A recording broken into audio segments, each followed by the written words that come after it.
The views and opinions of the hosts and guests are their own and do not necessarily reflect the views of the management and staff of Guardian Radio.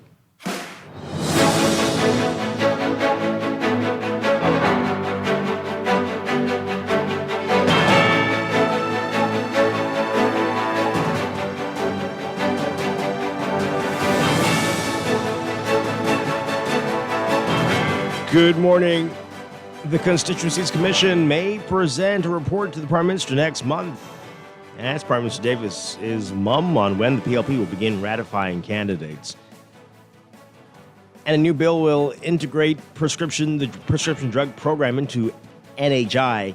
It's all straight ahead this morning. I'm Dwight Strachan, and this is Morning Blend. Wake up, it's a new day.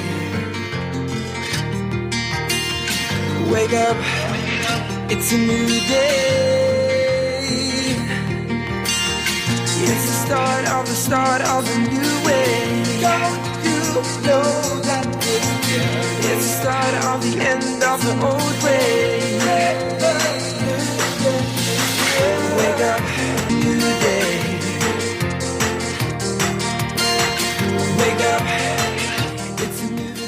Good morning again, Bombs. It is Thursday, July 3rd, 2025. This is Morning Blend on Guardian Radio 96.9. Again, I'm Dwight Strachan. In a moment, Laverne Gardner will be joining us. Also this morning, we are going to get all the details about Kalina's customer appreciation events going on over the next few days. And later, everything you need to know about the independence celebrations across the country. We'll have that for you as well. That's all ahead. But first, it's time for the Overnight, the latest breaking news from while we're sleeping, and the top national and international headlines this morning.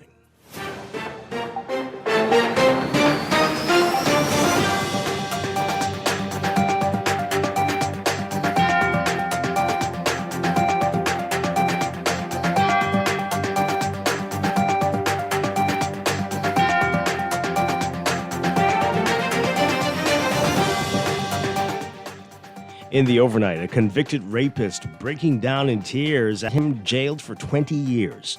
Justice Franklin Williams KC sentenced Jason Ferguson a day after his decision was inadvertently posted on the court's website before its delivery. The 38-year-old Ferguson was unanimously convicted of the rape of a 23-year-old woman on February 18th. The charges stem from an incident that took place at the South Beach Canal in New Providence on January 2nd, 2023.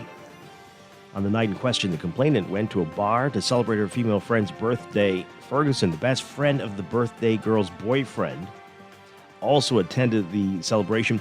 They all left the club together. While driving along Independence Highway, the birthday girl and her boyfriend got out of that car after an argument, leaving Ferguson alone with the victim.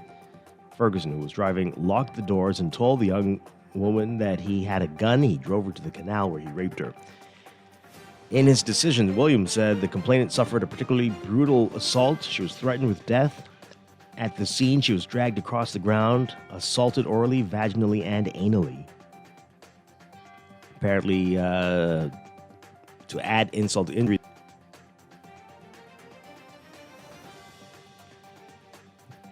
the convict claimed untruthfully and fantastically not only a relationship with the complainant, but consensual intercourse on first meeting. Williams noted that injuries observed by the attending physician bore testimony to the brutality.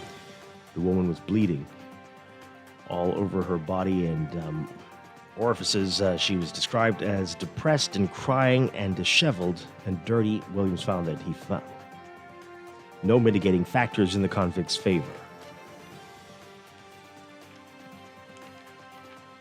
A man awaiting trial for his stepson's murder has been sentenced to 4 years imprisonment for gun and ammunition possession. 39-year-old Atario Missick was handed down the sentence following a trial before Magistrate Lennox Colby Sr. on Monday. On January 5th, 2024, Missick and his friend Stephanie Barrows went to his home on Spruce Street in Nassau Village. Soon after, police officers arrived with a search warrant. Missick did not open the door when the police announced it, and the officers forced their way in. After hearing footsteps. During a search of the residence, officers found a 9mm pistol along with 26 rounds of 9mm ammunition inside a washing machine. They found 5 rounds of 40mm ammunition inside a backpack that was hanging on the wall. In a post-arrest statement, Missick allegedly told police he bought the gun for his protection after he was shot on August 22, 2023. At trial, Missick claimed that he had permitted his cousin and 3 of his, quote, brethrens to stay at his place. However, he did not provide the names of the other alleged occupants of the home. Colby rejected this and ruled that Missick had knowledge, custody, and control of the firearm. He also found that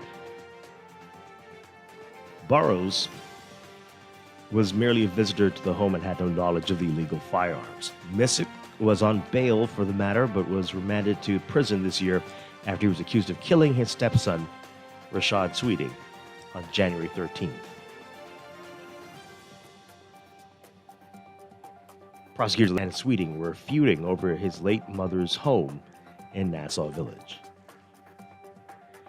And a 30-year-old Marine denying gun and drug crimes. Prosecutors allege that Nikhil Pinder was found with 1.2 pounds of marijuana and a .45 caliber pistol and 9 rounds of 45mm ammunition. On June 29th, Pinder denied the allegations at his arraignment before Magistrate Lennox Colby, who was granted $7,500 bail and ordered to surrender his passport to court. The Constituencies Commission hopes to present its report to Prime Minister Philip Davis in August. The commission met yesterday. Deputy Prime Minister Chester Cooper says when they're complete, they will submit it to the Prime Minister and that it'll be his sole discretion to determine what happens and when it happens. Commission members include House Speaker Patricia DeVoe, Chester Cooper, Tall Pines MP Dr. Michael Darville, St. Barnabas MP Shannon Dawn Cartwright,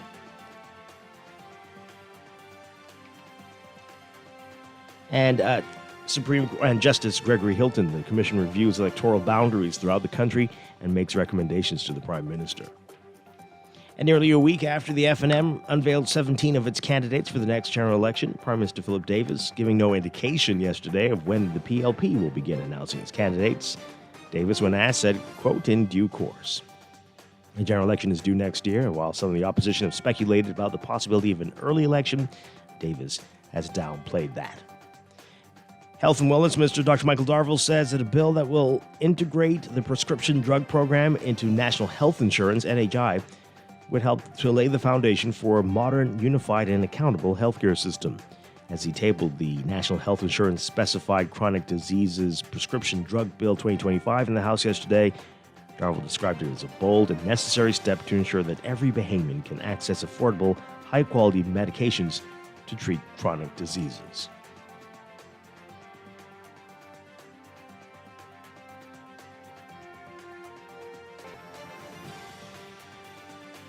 Overseas, airstrikes and shootings killed 94 Palestinians in Gaza overnight, including 45 who were attempting to get much-needed humanitarian aid. That's according to hospitals and the health ministry. Israel's military did not immediately comment on the strikes. 5 people were killed while outside sites associated with the Gaza Humanitarian Foundation, the newly created, secretive American organization backed by Israel to feed the Gaza Strip's population. 40 others were killed waiting for aid in other locations across the Gaza Strip. Dozens of people were killed in airstrikes that pounded the Strip Wednesday night and Thursday morning, including 15 people killed in strikes that hit tents in the sprawling Muwasi zone, where many displaced Palestinians are sheltering. A separate strike in a school in Gaza City sheltering displaced people also killed 15 people. Gaza's health ministry said the number of Palestinians killed in Gaza has passed 57,000, including 223 missing people who've been declared dead since the war began October 7th, 2023. Differentiate between civilians and combatants in its death count, but says that more than half of the dead are women and children.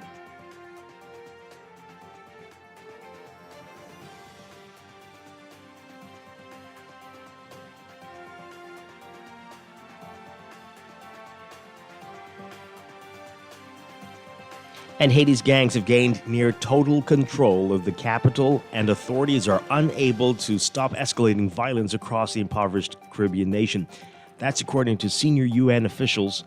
An estimated 90% of the capital of Port-au-Prince is now under control of criminal groups who are expanding attacks not only into surrounding areas, but beyond into previously peaceful areas. That's according to the executive director of the UN Office on Drugs and Crime, Gada Fathiwali, speaking to the UN Security Council. She said, quote, "Southern Haiti, which until recently was insulated from the violence, has seen a sharp increase in gang-related incidents. And in the eastern land routes, including key crossings like Belladere and Malpass, where attacks against police and customs officials have been reported." Whaley is saying the state's authority to govern is rapidly shrinking as gang control expands with cascading effects. Criminal groups are stepping into the vacuum left by the absence or limited delivery of public services and are establishing parallel governance structures. And gang control of major trade routes has paralyzed legal commerce, leading to soaring prices for cooking fuel and rice. Meanwhile, the UN Assistant Secretary General telling the Council that the ongoing gang encirclement of Port-au-Prince and their strengthened foothold on the capital is, quote, pushing the situation closer to the brink, warning that without increased action by the international community, the total collapse of state presence in the capital could become a very real scenario.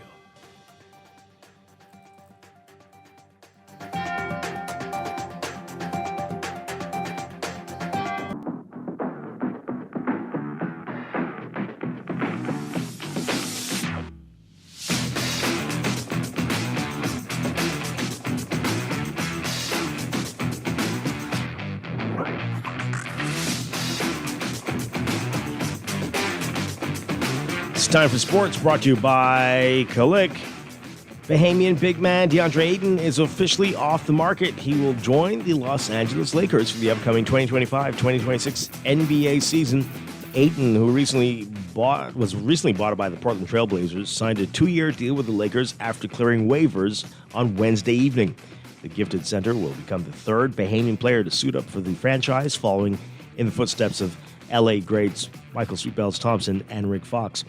The 26-year-old former number 1 overall draft pick will fill a void in the Lakers' front court as the team was searching for a center to complement the talents of NBA superstars LeBron James and Luka Doncic. More on that in today's Guardian Sports session. And Bahamian Sebastian Walcott has notched another feather in his cap, being selected to play in the 2025 All-Star Futures Game, which is set for July 12th in Atlanta, Georgia. Walcott, the Texas Rangers' top prospect and number 4 in Major League Baseball pipeline top 100 prospects, having arguably his best season as a professional baseball player, starting shortstop for the Frisco Rough Riders in Double-A baseball, making his second straight appearance in the annual showcase, which caters to the top prospects in minor league baseball. More on that in today's Guardian Sports section as well. That's sports, brought to you by Kalik. Pop the Top is back and it's bigger than ever. Kalik, the beer of the Bahamas, giving away up to $200,000 in cash and prizes. Purchase your favorite Kalik beer and look under the cap. You could be a winner. Free Kalik beer, Kalik merch, or cold hard cash could be yours just for drinking Kalik. Kalik reminds you to drink responsibly, buddy.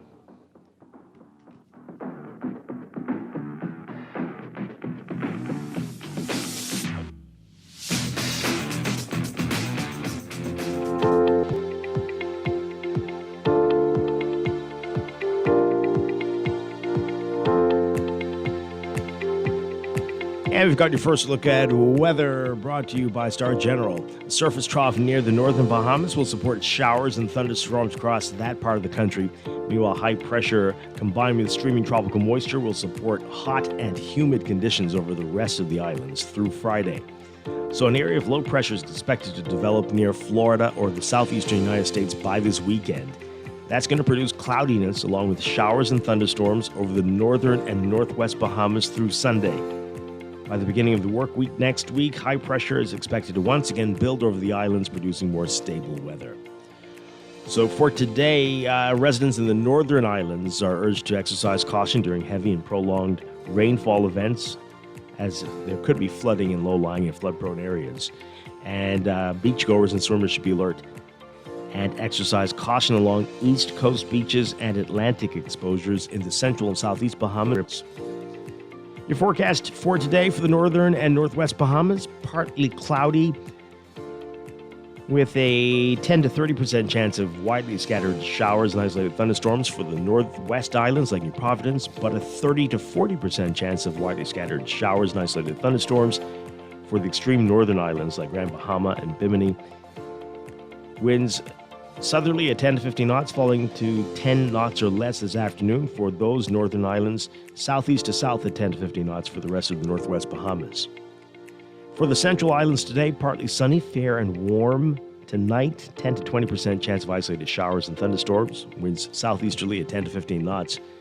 For the southeastern Bahamas, partly sunny, fair and warm. Tonight, 20% chance of isolated showers and thunderstorms. Winds easterly at 15 to 20 knots. Look for highs around 90 Fahrenheit, 32 Celsius, but the heat index will make you feel like it's 100 Fahrenheit, 38 Celsius for most of the country except for the northern islands, where overnight lows tonight getting down about 80 Fahrenheit, 25 Celsius. That's your first look at weather this morning. We'll have your extended outlook and a look at the tropics coming up in just a bit. This weather check brought to you by Star General Insurance, made simple.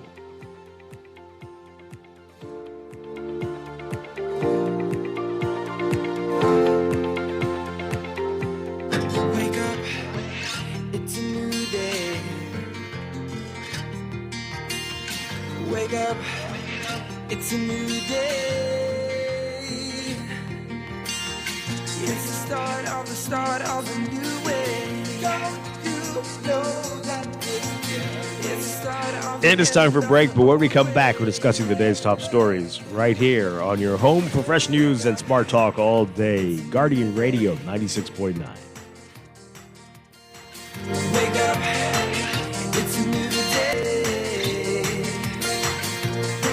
With RBC, your idea of loving every journey happens now. Free up cash with affordable auto financing from RBC. With competitive rates and no bank fees, it's the perfect time to make every journey something special. Apply now to pre-qualify in 60 seconds at rbc.com/auto loan to shop with confidence. Conditions apply. RBC, your idea of loving your journey happens here.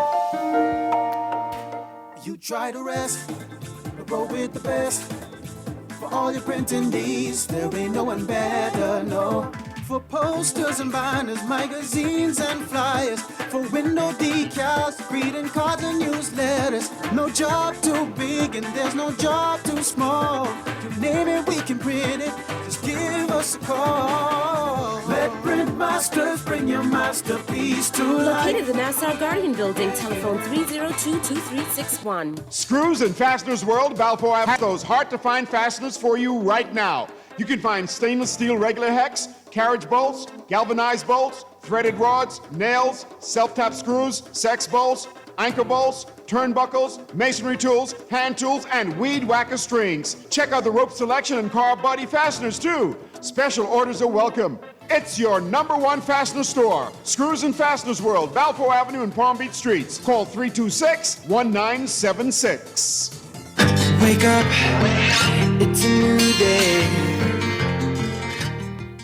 Looking to elevate your gadget game, or are tech troubles simply slowing you down? Escape to a world of innovation at Custom Computers, your go-to store for the latest cutting-edge tech. Whether you need to upgrade your life with the best from Apple and Windows, or your device needs a little TLC, the Custom Computers Know-How Store is the destination for unbeatable expertise and quality repairs. With 2 convenient locations, there's a Custom Computers near you on Patton Street in Palmdale and Caves Village, or call 396-1100. Big plans, unexpected expenses, whatever life throws your way, Fidelity is here with loans tailored to fit any of your personal finance needs. With a quick turnaround and a built-in savings that pays you interest, we make battling unexpected expenses easy. Make that move today. Call 356-7764. Fidelity, we're good for you.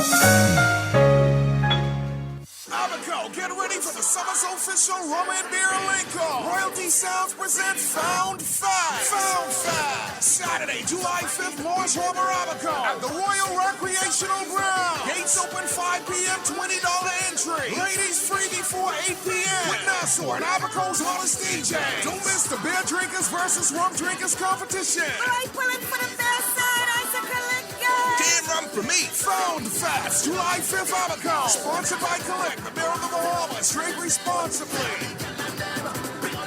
Maybe it's time to explore your options, reviewing your mortgage arrangement, and considering a better deal. CIBC Caribbean can help you narrow your search and decide. Switch your mortgage to CIBC Caribbean and enjoy a special interest rate and help towards your switching cost. Visit CIBCFCIB.com/inspired home for more information. Conditions apply.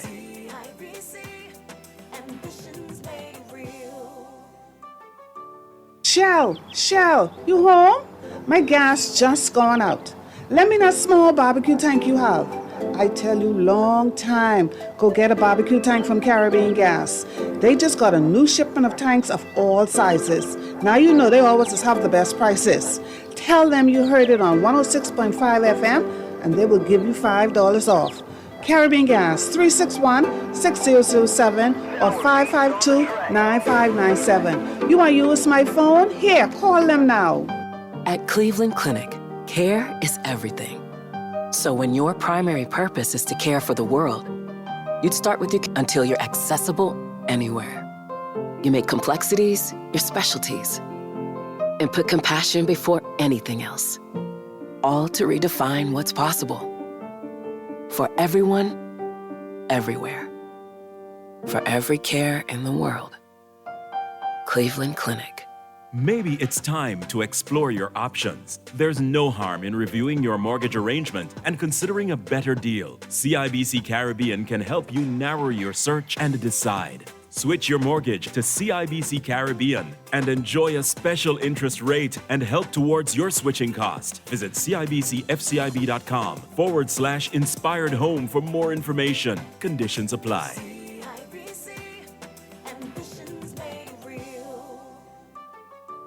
As a healthcare professional, you dedicate your life to caring for others. But even with the best care, legal challenges can arise. Protect your practice and your peace of mind with medical malpractice insurance from Star General. At Star General, we've partnered with Lloyd's of London to bring you comprehensive professional liability insurance designed specifically for those consulting or practicing privately. Visit our website today so you can focus on what you do best, caring for your patients, while we take care of the rest. Star General, insurance made simple. Wake up, it's a new day. Wake up, it's a new day. It's the start of a new way. Don't you know that it's the start of the end of the old way.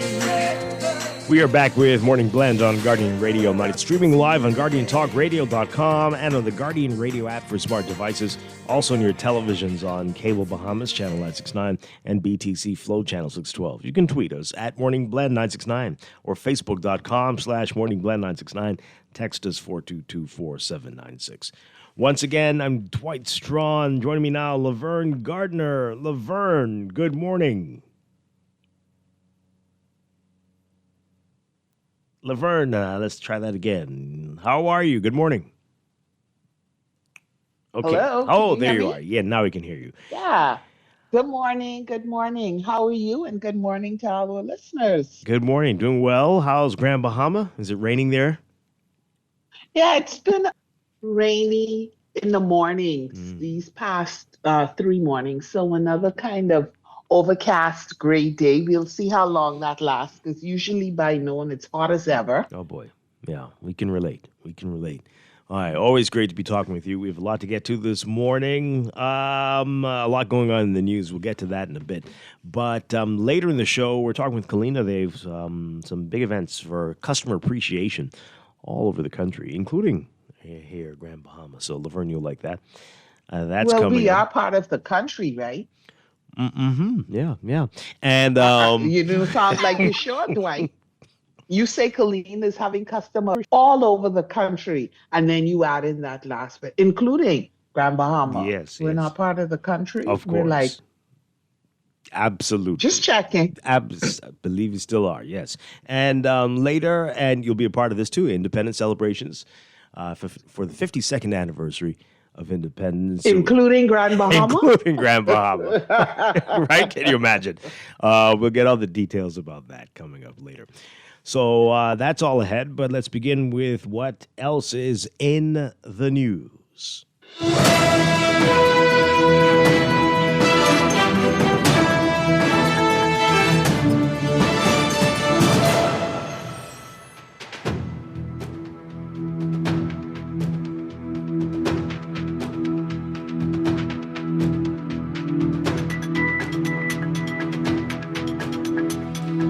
And in the news, sad day yesterday, slain Police Reserve Inspector Lennox Williams laid to rest yesterday with a semi-military funeral.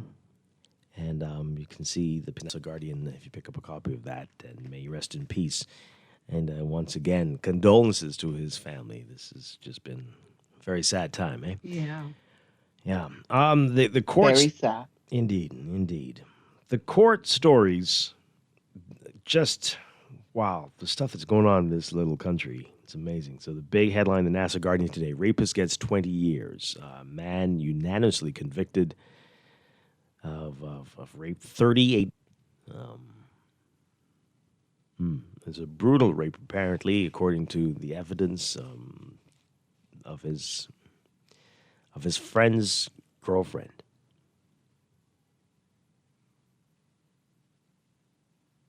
That's just sick. And you can read all about it. I don't want to go through all that again, but pick up today's Nassau Guardian to read about that. And wow. But he broke down in tears after the judge ordered him jailed for 20 years. Okay, so probably like how the victim has cried more than likely every day since this happened. Was the tears because of regret, or was the tears because he got 20 years? Maybe both. I don't know. But 38, not a kid, you know? This was 2 years ago, but so mid-30s. Anyway. All right, so... power, control, violence. Yeah, we got a problem. We got a big problem. And I don't know if you heard the show earlier in the week, people talking, again, this is always controversial, but, warning women to be careful what they wear because they'll be setting these guys off. And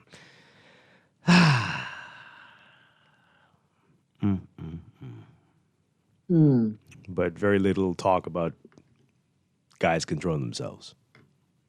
Right, and boundaries, respecting boundaries. Very quickly, one of my girlfriends was relating an incident that happened.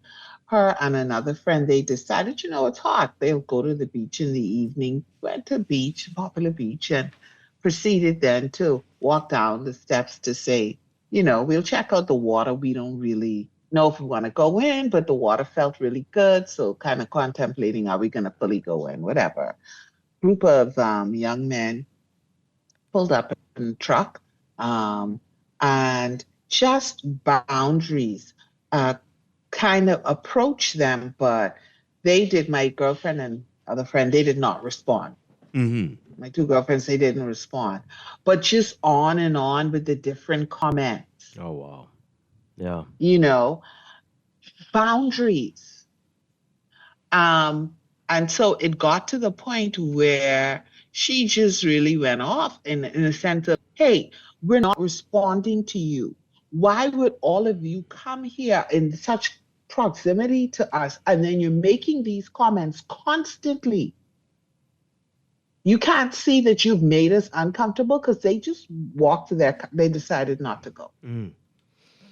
So just even as simple as... What was the response to that? Because that generally that's not met with a good reaction normally. One was like, what did I say? What did I say? And then the driver kind of just lean back in the truck, you know. But there is one who was like, well, what did I say? What did I say? I just say y'all should go in the water. Like, you're not being friendly. And even if you are, read the room. So boundaries, people, please. Well, you know, that's part of the problem too. Plenty of people can't read. But anyway, wow. It's scary. It's scary. And as I guess said earlier, someone would say, well, you know, what were they wearing on the beach? well, of course. It doesn't matter. They want to enjoy the beach. They don't know you. Engage them after you see that there's not a response and engage in whatever way. I hear you. With your comments and this, you know, like at some point, your brain doesn't say, these ladies don't want to talk to us. Yeah. But when she did that, they did back off and leave without any incident? Well, they left. My girlfriends left. Oh, boy. Yeah. Because they were just super uncomfortable. And no, it isn't that they want to be on the beach by themselves. They are beach people. They go to the beach all the time and encounter all sorts of people on the beach.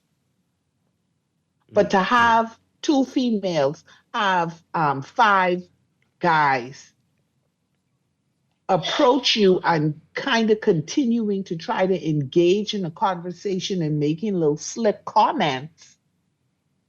5. Wow.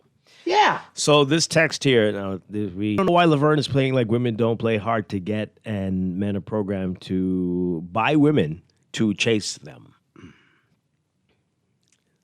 Adding, scientifically and psychologically, the way someone dresses can signal certain cues to others, including men, though the interpretation varies based on culture, context, and individual differences. Google it. Oh, my God.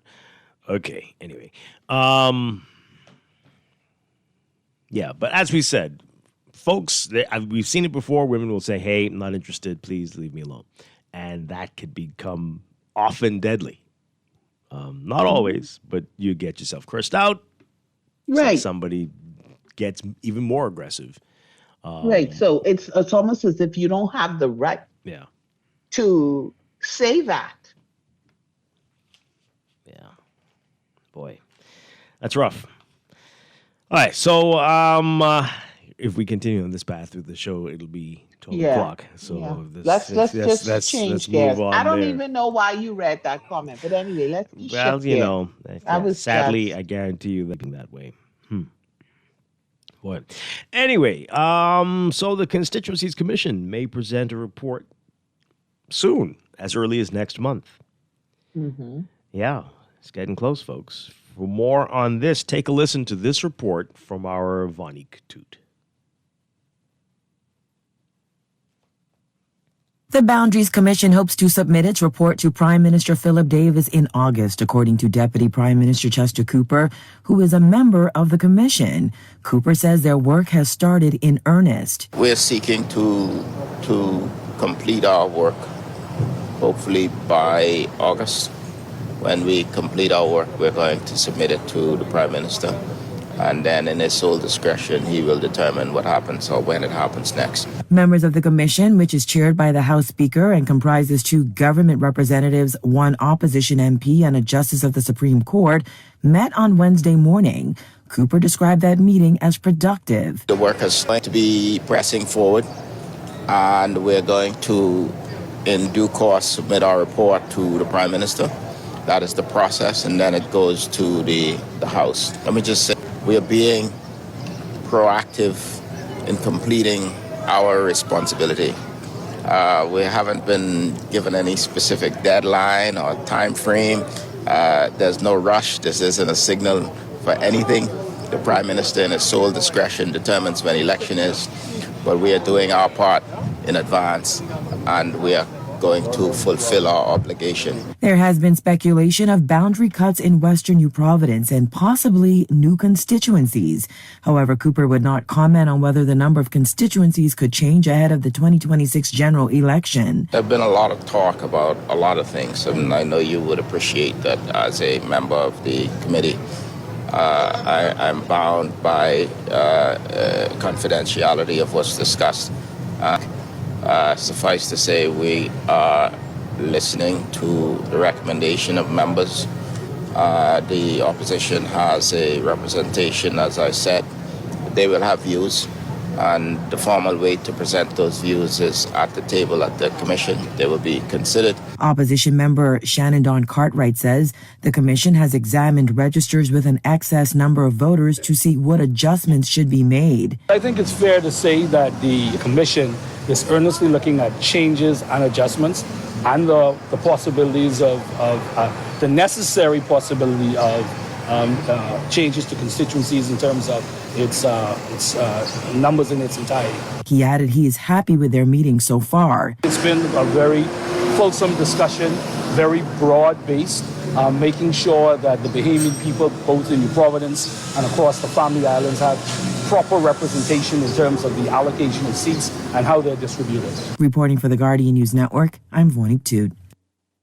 Okay, interesting stuff there. So, also in the NASA Guardian today, Rachel Scott writing about this. Nearly a week after the FNM unveiled 17 of its candidates for the next general election, Prime Minister Philip Davis gave no indication yesterday of when the PLP will begin announcing its candidates. Davis only saying when asked, quote, in due course. So, as you heard, speculation of an early election, but with the Constituencies Commission, the Boundaries Commission not completed its work as yet, I'm pretty sure the PLP will not be announcing anybody before that's done, especially with all the speculation that there will be additional constituencies. I mean, you'd be shocked to see what could happen, right, when this is all done. Some of those 17 named last week might end up being somewhere else or in a constituency with a totally different name. So you got to be careful not to get too far ahead of this stuff. But let's get your reaction to all. 36232 325 4316 325 4259. Call us toll free 242 300 5720. What do you make of it, Laverne, before we go to the calls? What do I make of what? The usual stuff we do. I'm not being sarcastic. This like the constituencies, what do I make of what? Potential new boundaries, new constituencies, and all the speculation that is flying all over the place. It's exactly that speculation. We know nothing. It was like when before you went to the news clip, you were like, you know, it's getting there. Mm-hmm. Is it? We don't know if anything is getting there. Only one man knows. Commission, right? The Boundaries Commission, they're wrapping up their report and they're going to give their report to the Prime Minister. And he alone will decide what to do with that report, whether we're going to have more constituencies. Mm-hmm. Dwight, I'm sorry. I mean, I'm just at a point where I don't even get myself worked up about these things anymore. My goodness. You know, I was thinking about this on the way in. Some people, depending where you are, I don't know if it's like this where you are in Grand Bahama, but relatively stable, right? You've been in the same constituency. The name might change, but it's the same place, yeah. Right? Yeah. But where where I grew up, my parents' home, it is wild. Almost every election, they're in a different constituency. So it's often back and forth between Marathon or Fox Hill.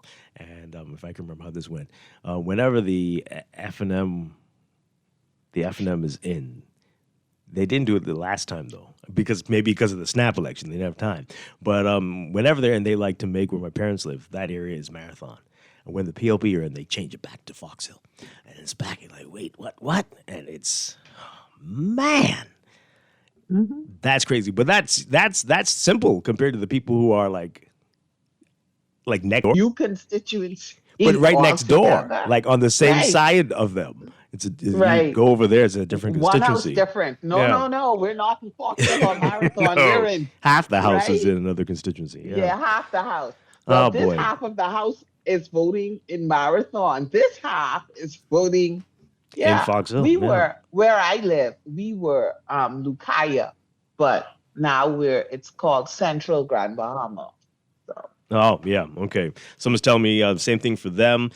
Sometimes they were in Montague, sometimes they were in St. Anne's, even in Foxville one time. Oh, wow. Okay. A lot of people going through that. So the rhyme and the reason usually for this is because perhaps maybe one constituency has a disproportionately amount of constituents as opposed to the other constituencies. Yeah, that's the official line.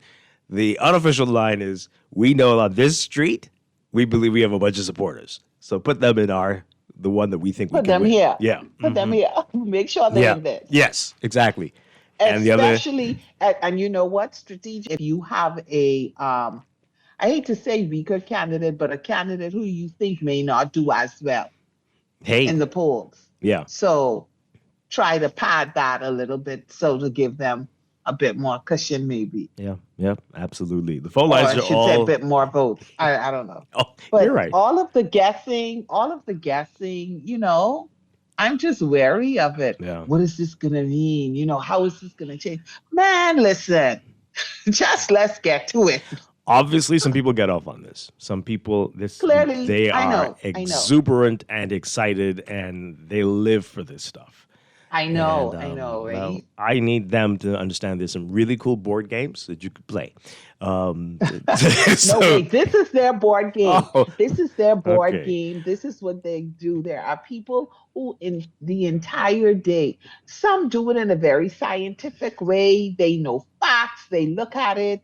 They say, this is whatever, right? And then some just talking, just shooting the gab and just but this is what they do. But okay, so we now know that the Boundaries Commission is almost done with their report. We should have it by August, and then we are waiting with a bated breath to see which changes, if any changes, will be made to the constituencies. Yes. So don't go and rush out and get your T-shirts. Don't do that yet. It might not even Don't exist. do that yet.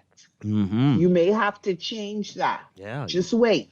You're living out Wait west, until August. but you'll get the shock. And The shock of your Right. life when you live out Westridge, you find out you're in Yamacraw constituency. It could happen. Right. Stranger things have So happened. stand by. And then as Dwight say, we see that based on this, things are nearing, or maybe not. Maybe. They're closer than we think they are. Or they could be further away. The phone lines are all lit up. We Let's don't know. go to the phone lines. Caller, what say you on this? Good morning. Dwight, good morning, and good morning, Laverne. Hi. Good morning. Question. Two very interesting questions. One you have alluded to already. And the first one, though, is what constituency the people on Paradise Island, what constituency do those residents come under?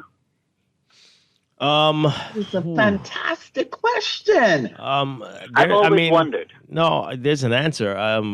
Is it which one now?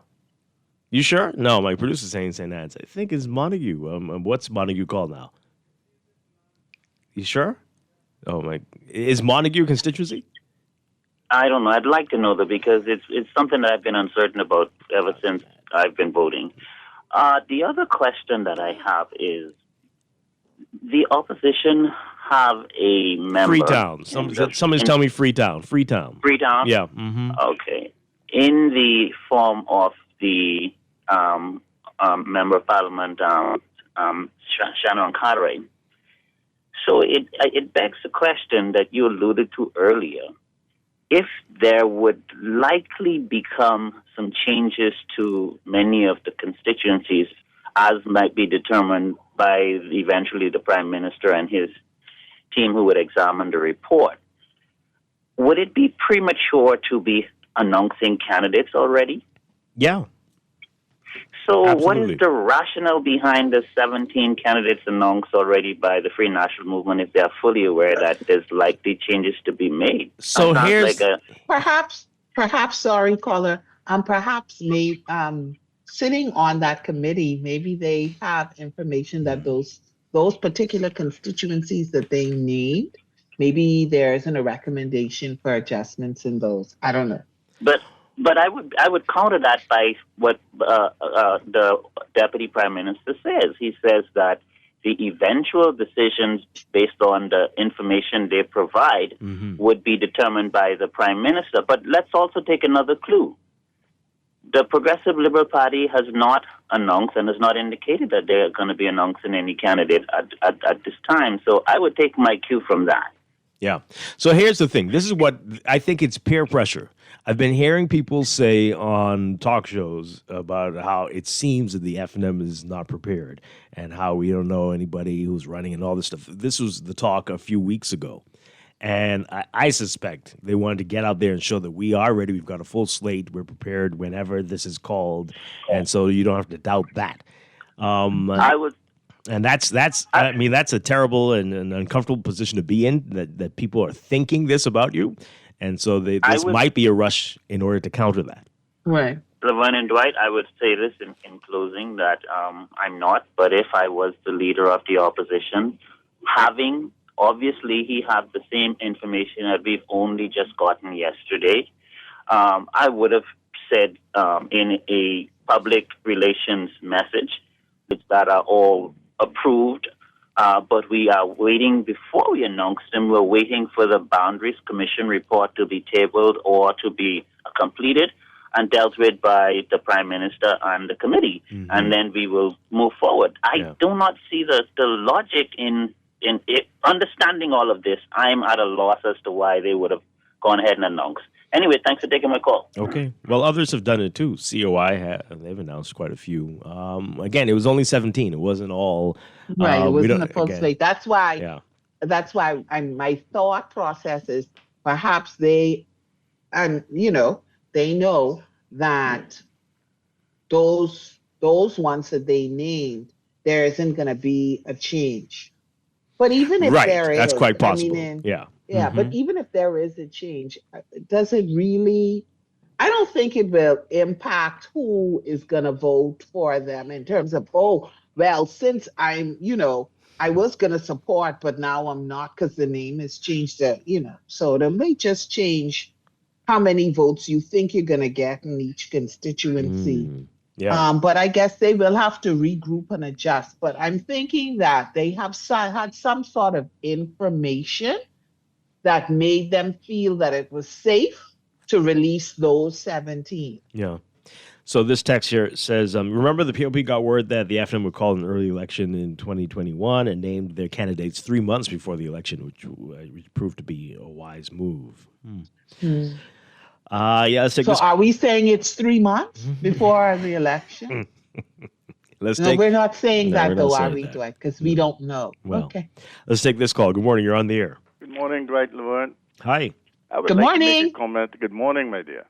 I would like to make a comment first on pay close attention to the destruction of the ecosystem and its relation to crime. You would find that most countries that destroy their ecosystem have very high crime rates. We're heading in that direction. Now, the incumbent always have an unfair advantage when it comes to being able to gerrymander and move things around, like you all have been talking about for quite some time, right? So I don't know how much the population is shifting to the point where we need to have these boundaries changing in such a drastic way, as it may become soon. But my concern is this. I'm looking at the population growing in North Andros. You think maybe this is designed to create a single constituency? Single where? For all of Andros? No, there seems to be a migration of persons living in North Andros. If you get about 4,000 in there, you have a constituency that could call it another name. You mean split North Andros into two? That's what you're saying? No, what I'm saying is people are migrating to North Andros, and they are potentially assumed to be for the incumbent. Maybe they may be planning on calling that another constituency. You follow me now?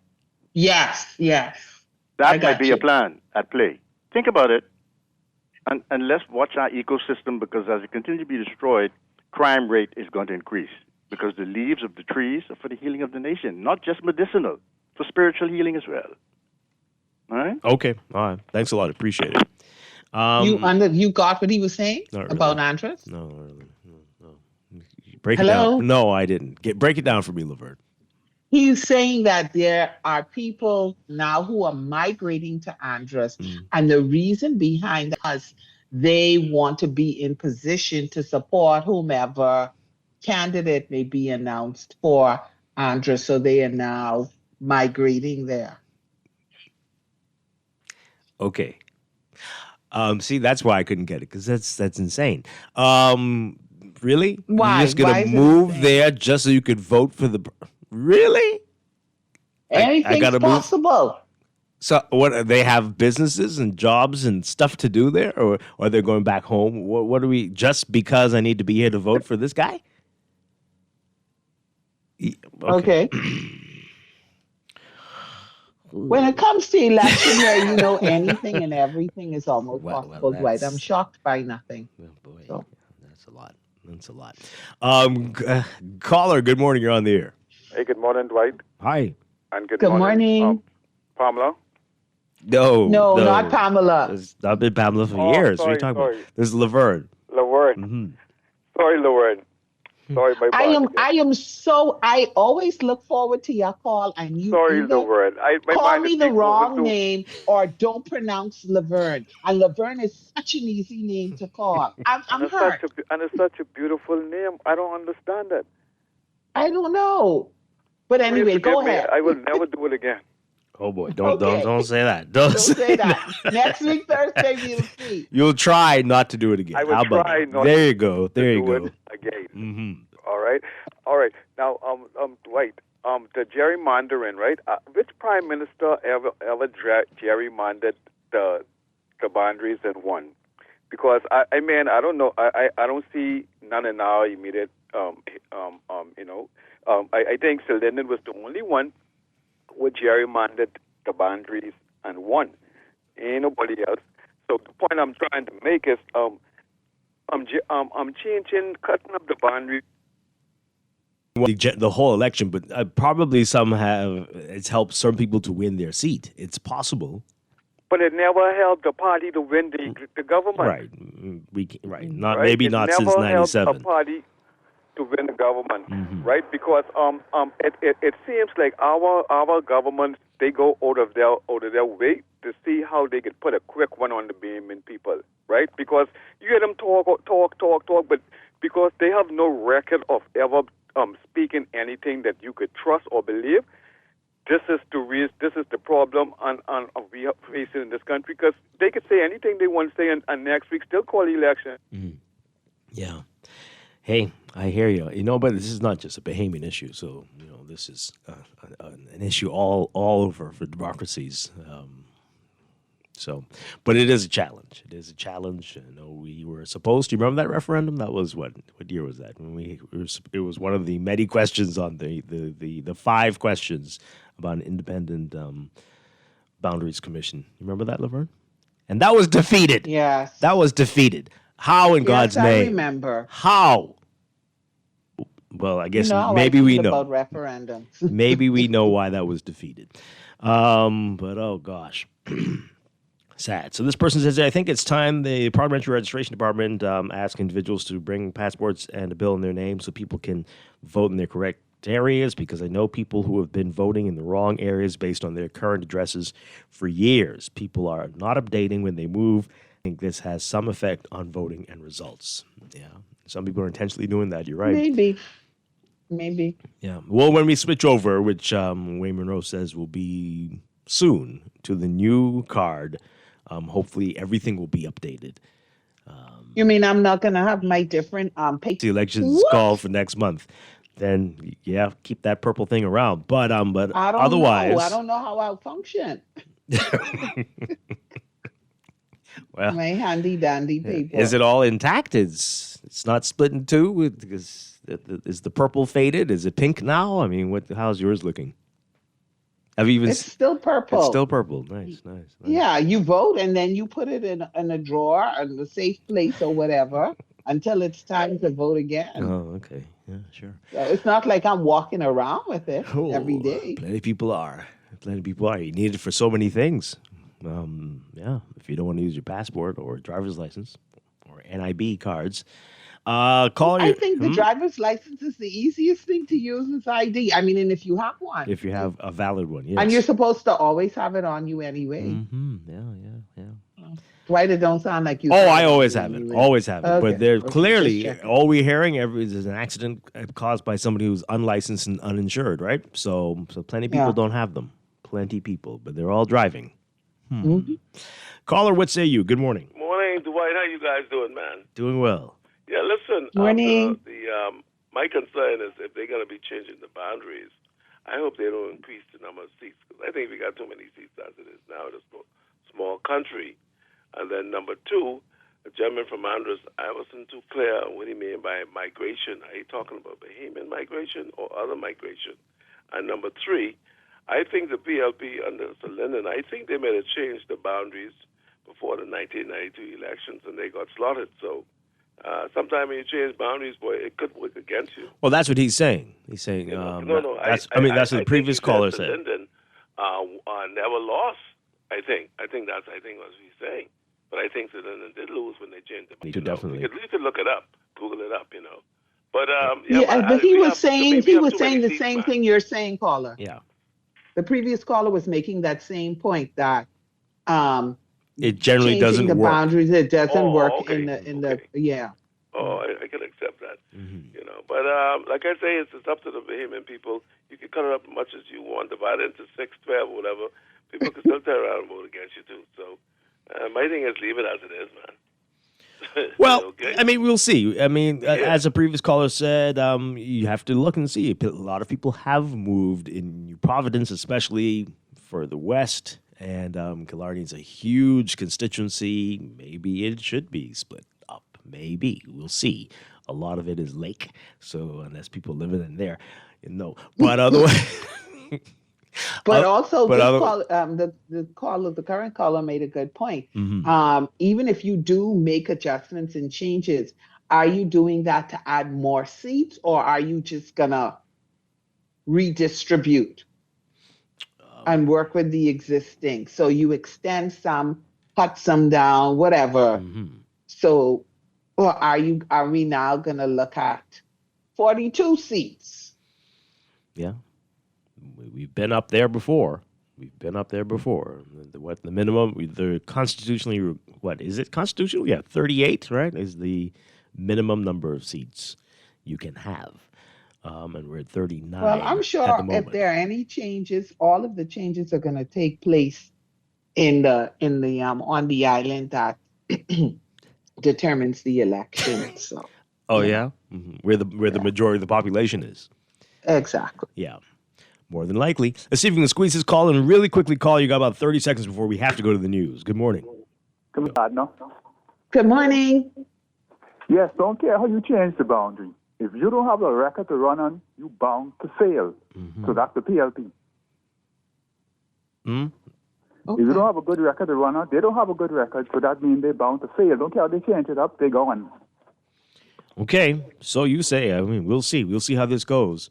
Let me read these messages really quickly. We're running out of time before the news. These people saying the FNM aren't prepared because they haven't listed candidates, often use faulty analysis techniques, ignoring the reality of Bahamian politics. The only thing Bahamians need to know is who is the leader and which party you're in. That's it. That may change in the future, but it definitely won't change this election because we do not have a strong independent candidates with their own resources. That's not the reason. The reason is because your vote determines the party that is in power. If it didn't, if it just picked the best, right? You're only responsible for picking the best MP, we would have a very different situation. I guarantee you. We would have a completely different outlook. But we can talk about that after the news. We could dive into that. Yeah, we will. Yeah. Stay with us, folks. This is Guardian Radio 96.9 FM, streaming on GuardianTalkRadio.com and the Guardian Radio app, Nassau, Bahamas. Don't shop at Sherwin-Williams then. Don't get the best service in the Bahamas then. The love is really, really strong in Sherwin-Williams. We don't just sell paint. We service you with a smile, good hearts, mind, soul, and body. And we love our customers as much as we love ourselves. Yes, real talk. I'm not just saying this Real talk. to impress myself. We love to go beyond with customer service. So they feel delighted to come in Sherwin-Williams because they know I can either see Dee Dee, or I can see Shelly, or one of our other wonderful staff members. We treat our customers with the respect of our boss because there are many paint companies they can choose to go to. No, baby. If they go to some other paint companies, so I gonna get this little thing at the end of the week. We want to make sure you get that little ting, Shelley. Come visit Shelley and Dee Dee at Sherwin-Williams Bahamas, and you'll surely find colour in every day.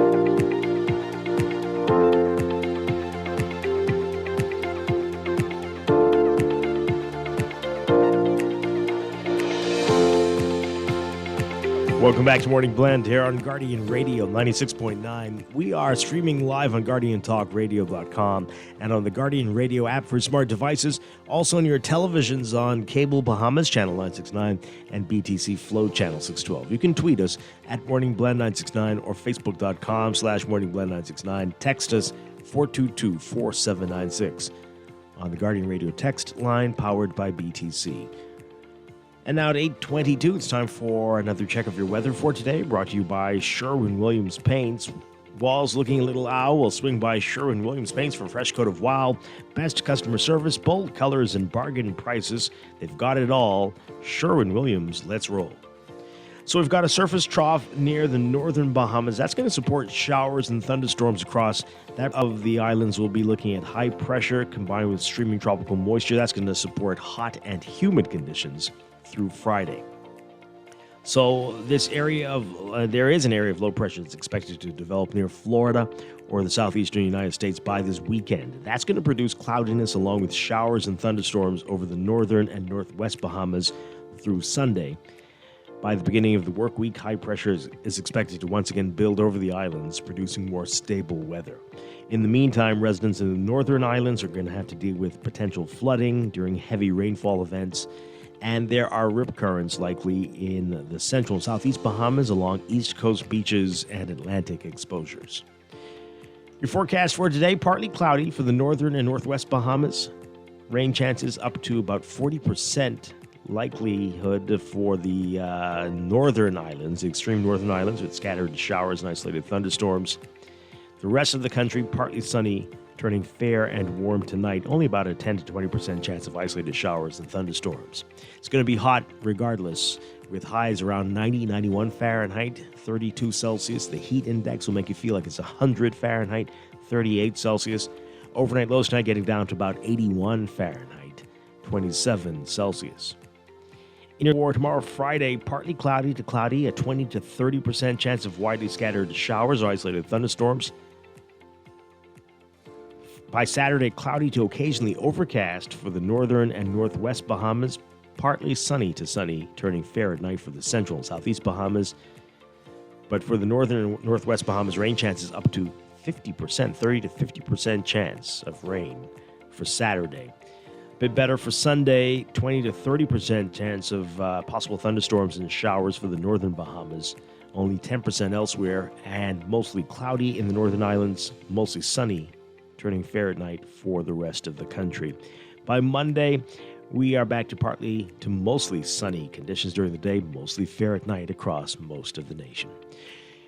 I told you about this in the tropics, that area of low pressure that could develop near the southeast U.S., Atlantic, or Gulf Coast. It's really a spread out area. By this weekend, that could develop along with a weakening frontal boundary, and a tropical or subtropical depression could form over the weekend or early next week. The system has a 0% 48 hours, but a medium chance of formation, about 50% chance of formation through the next 7 days. We'll keep you posted on that. That is your Morning Blend weather check, brought to you by Love on a Two-Way Street. It's back for one final encore Friday, July 11th at St. John's College Auditorium, Stapleton Gardens, for the emotional roller coaster that stole the hearts of audiences across Nassau. Tickets only $50. The box offices are at Doc's Pharmacy and 17th Shop. Give them a call, 802-0602, to reserve your tickets today. The stage play, Love on a Two-Way Street. One street, two hearts, a lifetime of choices.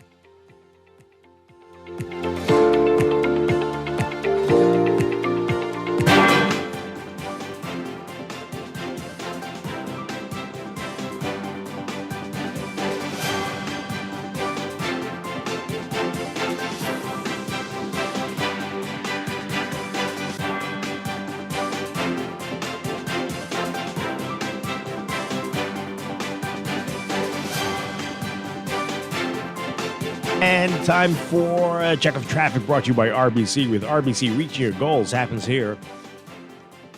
A reminder of the work on Joe Farrington Road. That's mainly nightly. Keep that in mind if you're in that area. You might want to avoid that area if you can at night and in the early morning hours. In your real-time traffic right now, we've seen some heavy traffic from Fire Trail straight up to Tonic Williams Darling Highway in the northbound lanes. Over on Blue Hill Road, also busy for you, especially near Carmichael. Eastbound on Carmichael looking busy as you approach Blue Hill Road, and Blue Hill Road is going to get very busy for you once you get north of Soldier Road on the way to Independence Drive. You're heading northbound. Independence Drive seeing some slow-moving westbound traffic at this hour. And eastbound, actually, both directions. Elsewhere, East Street, north and south of the intersection with Soldier Road, some slow-moving northbound traffic, but definitely manageable. That's your real-time traffic and your Morning Blend traffic alert, brought to you by RBC. With RBC, your ideas happen here.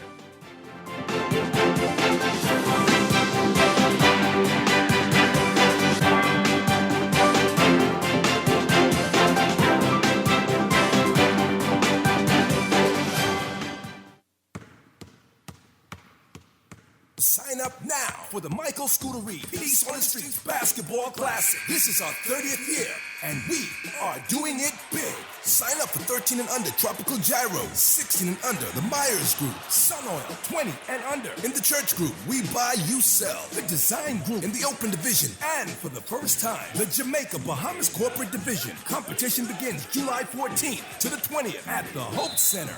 And then Kendall Isaacs. That's the Michael Scootery Peace on the Streets Basketball Classic, where we shoot hoops instead of guns.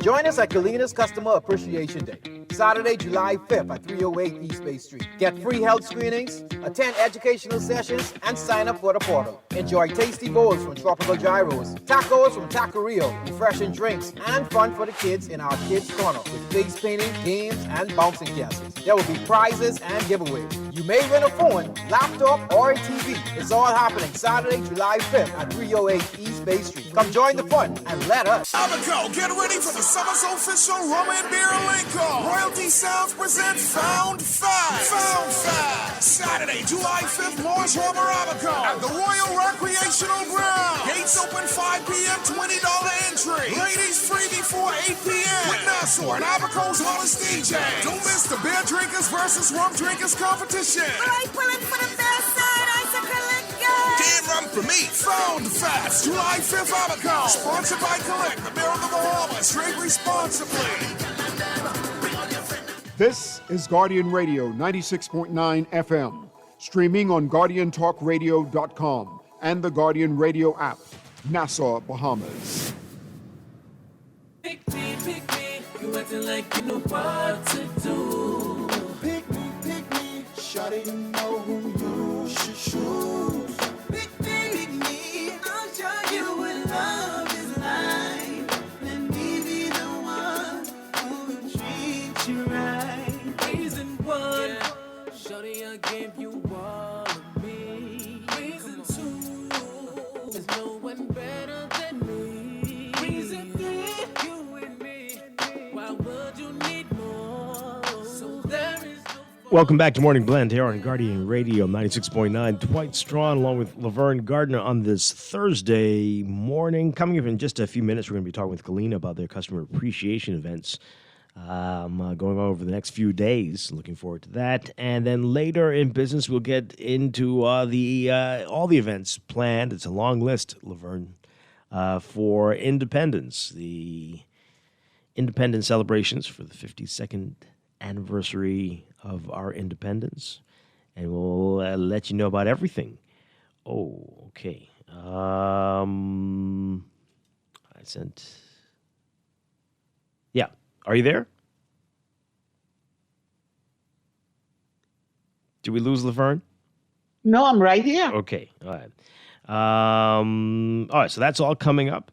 And or the break, right? So that point that texter made about people not caring about who the person running is, right? Not quite. Well, that is a challenge for now, but we could change this. We could fix this if we really, really want to fix this. How so? You're breaking up. I said, how so? Let's talk about it. Well, yeah, let's get into it. So, the system, I mean, I don't know how many of us are really committed to it. This system is encouraging you to vote based on the leader. And a lot of people who are great candidates are running in constituencies, but it doesn't matter. It doesn't matter. You need to vote for who you think will be the best for the country in terms of the party and the leader. And you bypass who has the best ideas for your constituency or who will vote in a way that will benefit you. It doesn't even matter. As we, in our discussion with Dwayne Sands last week, it doesn't even matter what you think about issues. It doesn't even come up. Many people don't know where your where your representative stands on a marital rape, for example, or any of the other hot button issues. Why? Yeah, because we've been kind of taught that this is what you do. If you align yourself with a particular party, then you support that party.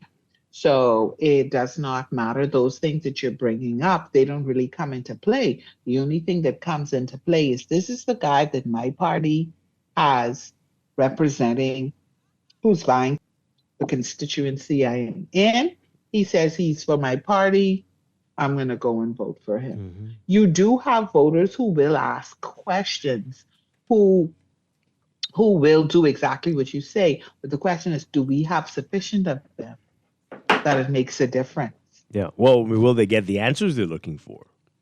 Or even if they don't get the answers, if they ask the questions, because it all rests in our lap, even in the way that the current system is set up, right? Mm-hmm.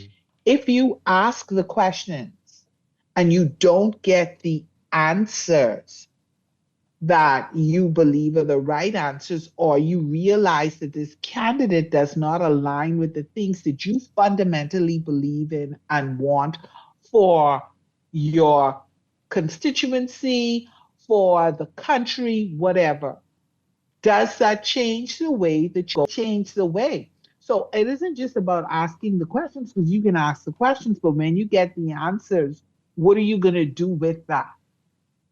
Are you just going to file that away, or are you going to say, well, you know what? I don't think I can honestly, in all good conscience, support that because it isn't aligning with the things that I believe in, would like to see happen in this country, that I acknowledge happening? Or do you just go like, well, anyway, well, it's good to know, or whatever, however you process that. Yeah. So we're shooting ourselves in the foot, right? Yeah, because, Dwight, other than that, if you already make up in your mind, if you've already made up in your mind that regardless of who I'm going to support, then you know what? Don't ask the questions, because it doesn't appear like it's going to make a difference, right? But if you do ask the questions, then what are you prepared to do beyond just asking the questions and saying, well, I did ask. I asked, okay. And what response did you get? And it may not even be a response that you didn't like. It may be that the candidate themselves did not even think about it. Are they coming to you with the same old rhetoric of, well, if you let these people back in, or, well, these people aren't doing anything, and that's good enough for you? Yep. And that seems to be what's happening, which is, again, no surprises with where we are in some regards. Let's get through these calls really quickly, and then we have to take a break. Good morning, caller. You're on the air. Hello, good morning. Hi, good morning. Turn on your radio for us, please. Are you there? Yep. Okay, we're going to put you on hold and take another call while you deal with that. It's from a primary. If you actually, that's the way you select your candidates. You can't select the candidate and ask the question, then ask them question afterwards. So once the candidates have been selected, you're stuck with those. Who's you can't ask? You mean the selection committees within the parties? All the candidates are selected based on the inner workings of the different parties. Not the constituents are the ones who have the final say. You sure? I mean, you do have the final say at the polls. My thing. Go on, Laverne. You have the final say at the polls. In who they've selected, I have a final say because that. So I could still ask. But in practice, we don't do that. Because, also, the constituents, as it were, the power to do anything except that the government is in power. So we don't have districts, we don't operate independent of the government. Well, again, the issues with our system. This is the point, right? Again, it's about representation and voting in a way that would help to benefit the constituency. But all we see here is people voting along party lines.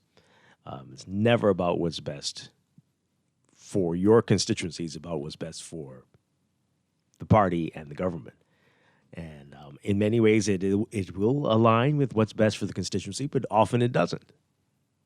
But that isn't taken into consideration at all. When was the last time you heard that? Somebody say, this bill would do this to my constituency, and even though I'm in the government, this is not going to be good for our cabinet post. You're out. And you're out. Right. So and, people look at self-preservation. Yeah. And if you're a backbencher, you likely won't get a nomination next time.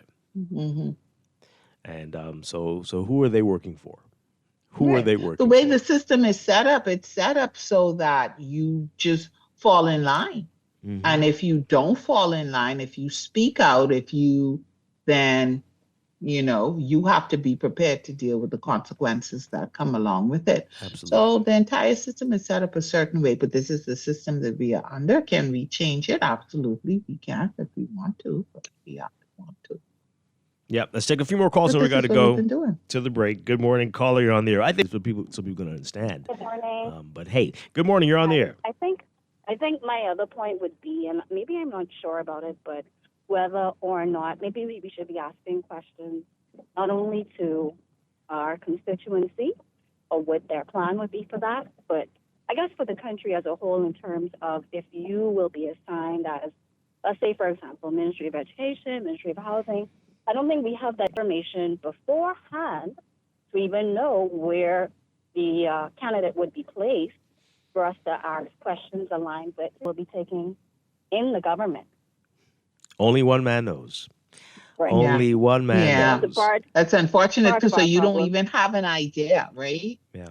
And see, that's a part of the problem too, because that shouldn't even come before them. What you're going to do for the constituency, right? This really should be in the hands of local government. What the question should be, ideally, is how would you vote along these issues. These lines How to do be you able to feel talk about this? national issues, right? Mm-hmm. And to get how they would, like you said, would vote, and not even from a constituency level. Because if we had local government, those things that are particular to the constituency, that is where you would address Right. those. So the question should be, how we up for local government for New Providence finally, true empowered local government. Where do you stand on that? Would you support that, or would you just want to preserve your perceived role as an MP to be, moving away some trash for the constituents every once in a while, and find out what they think? And they're like, "Oh, we don't need local government. I can handle this for you." Tell them, thank you very much. Get out of my house. I don't want you to handle. Get out of my I don't want you house. to Right, handle it for exactly. me. I want local government to handle it. Yeah, you don't need to be involved because in this. I need you to be in the house to advocate these things, these national issues. That's what I want you to focus on. If that's what you believe, that's an example. If that's what you believe. Although you should say that, but that's just an example. A couple more calls. Let's go. Good morning, caller. You're on the air. Good morning, Cousin Dwight. Hi. And good morning, Laverne. Good morning, GNN. How are you? I am wonderful. And let me tell you something, Laverne. I would never confuse your name or you with another woman, okay? Never. Thank you so much, Grammy boy. She raised you well. That's it. Dwight, in 7 days, in 7 days or thereabouts, we will be celebrating our 52nd anniversary, independence anniversary. Mm-hmm. And we still allow it, with the kaleidoscope and the myriad of problems, still allowing these politicians to throw distractions to point us in the direction they want us to go. I ain't worrying about no boundary cut. I ain't worrying about them things. What I worry about is if Laverne them the money for that hotel in Freeport in the bank. What I worry about is if Laverne them have another fire in Freeport, do they have sufficient fire services to deal with that? What I'm worrying about is illegal immigration. I worry about crime. I worry about all the stuff here. I worry about the hospital where I got to go 3 times a week, nothing waking. Right? Those are the things that we should be worrying about. We worry about a year out. Distraction. It's not over a year out. But I don't think it's a distraction. How do you know, Dwight, it's not over a year out? You know something? No, you could tell. But hold on. You do need to be concerned about it. You don't have to be worried about it. But, I mean, this can determine all those things you talked about, right? That could determine if we get further into this cesspool, or if you finally get your way out on all of those issues, those big issues that you mentioned. The previous callers was correct. Every government would cut the boundaries, must be preparing to lose this election. You know what I really worry about this morning, Dwight, Laverne, and Nation? I turned on my tap to water my plants this morning, and for the first time in 14 years in this area I am, rusty water coming out my pipes. That's what I worry about, Dwight. Which area are you in? I am in Fortin Castle. That's what I worry about. These are the things we worry about. We worry about boundary cut. Come on, man. Thanks for taking my call. You're on city water, or that's a well? Is he gone? Okay, one final call. Running out of time. Good morning. You're on the air. Yes, good morning, Dwight and Laverne. Anyone else in there with you all? Just us. Okay, good morning, Dwight. Good morning, Anton. Yeah, that's Anton. I got to do that now. I don't hear your voices often.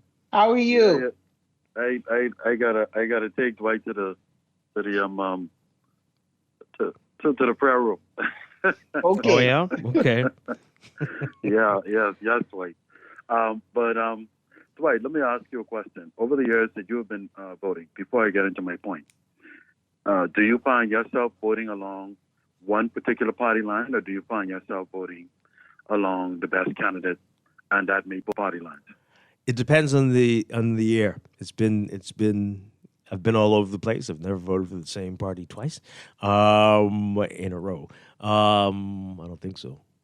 And so it's been between, this leader is better, let me deal with this one. I don't care who the candidate is, or I like this candidate, he's way better, or this one, or I don't like any of these people, I will just spoil my ballot by voting for this clown.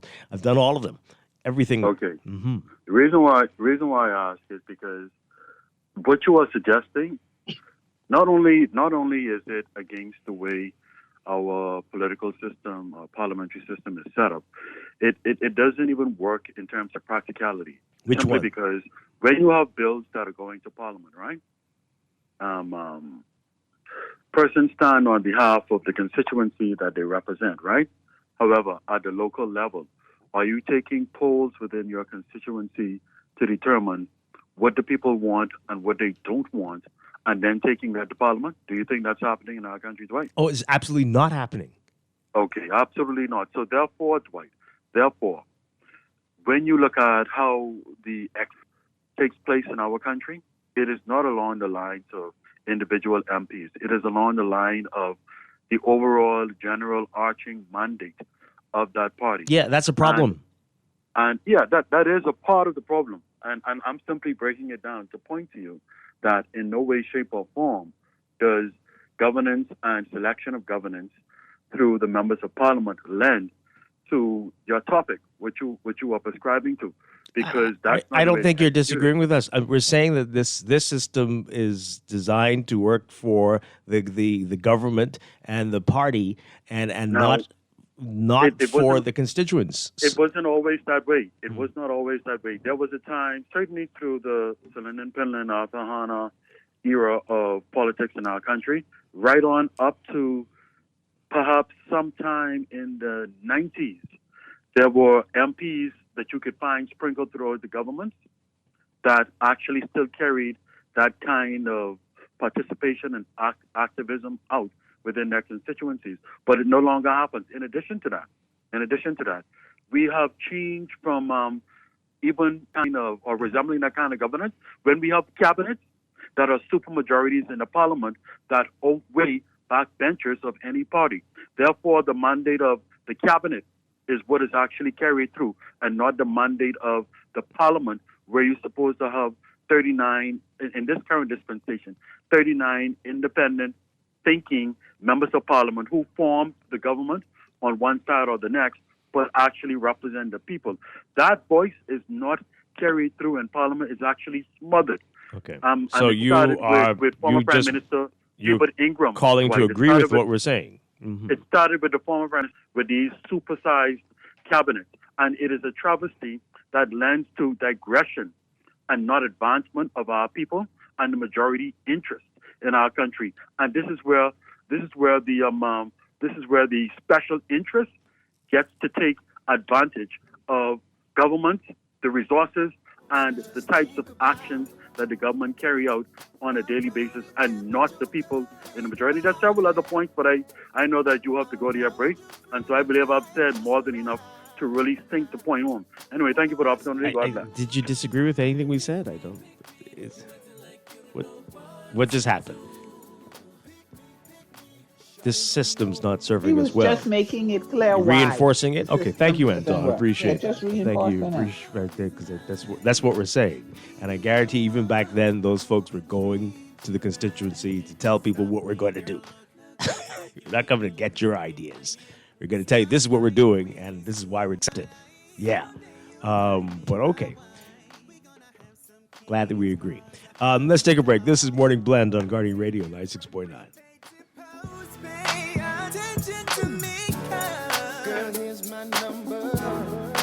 Give me a call. Don't make me wonder. Come and be mine.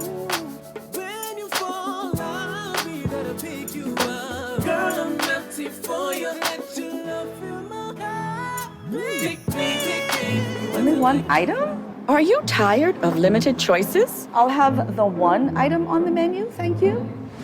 Wow! So many choices. Why self-serve more? When it comes to the ways you pay, the more, the better.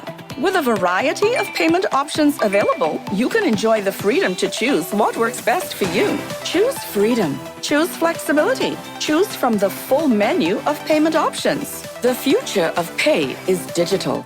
Planning for retirement can be overwhelming, but with CFAL, it doesn't have to be. We offer tailor-made individual, group, and pension solutions that take the guesswork out of retirement planning. Whether it's for you or your company, don't leave your future to chance and let the trusted hands of CFAL's experts guide you toward peace of mind and financial stability. Low upfront costs and affordable monthly payments make it easy for you to build wealth so you can live well. Visit us at cfal.com to start on your path toward financial freedom. CFAL, growing wealth for future generations. Wendy's and Coca-Cola is giving away up to $25,000 of hot cash this summer. To enter, upgrade any premium combo from 1 through 12 to a medium or a large for your chance to win the grand prize of $10,000. Don't miss your chance to win big this summer. Visit your neighborhood Wendy's, upgrade your favorite lunch combo, and win hot cash. Rules and restrictions apply. In the world, technology is not a choice, it's a necessity. And for businesses that demand excellence, there's only one choice for unparalleled support and cutting-edge technology. Custom Computers. You have challenges and we have solutions. Computing, networking, storage, and printing for enterprises large and small, aligned with premium brands like HP, Microsoft, Konica Minolta, and more. Get tech done the right way with Custom Computers. Call the know-how team at 396-1101. Tired of banks forcing you to use technology to bank the way they want you to? Your convenience is important. So no matter what your banking needs, Commonwealth Bank's friendly staff are always available in branch for that personal one-on-one service. But when you choose technology, our online and mobile banking app offers you state-of-the-art functionality. The choice is your Commonwealth Bank. Bank the way you want. This is Guardian Radio 96.9 FM, streaming on GuardianTalkRadio.com and the Guardian Radio app, Nassau, Bahamas.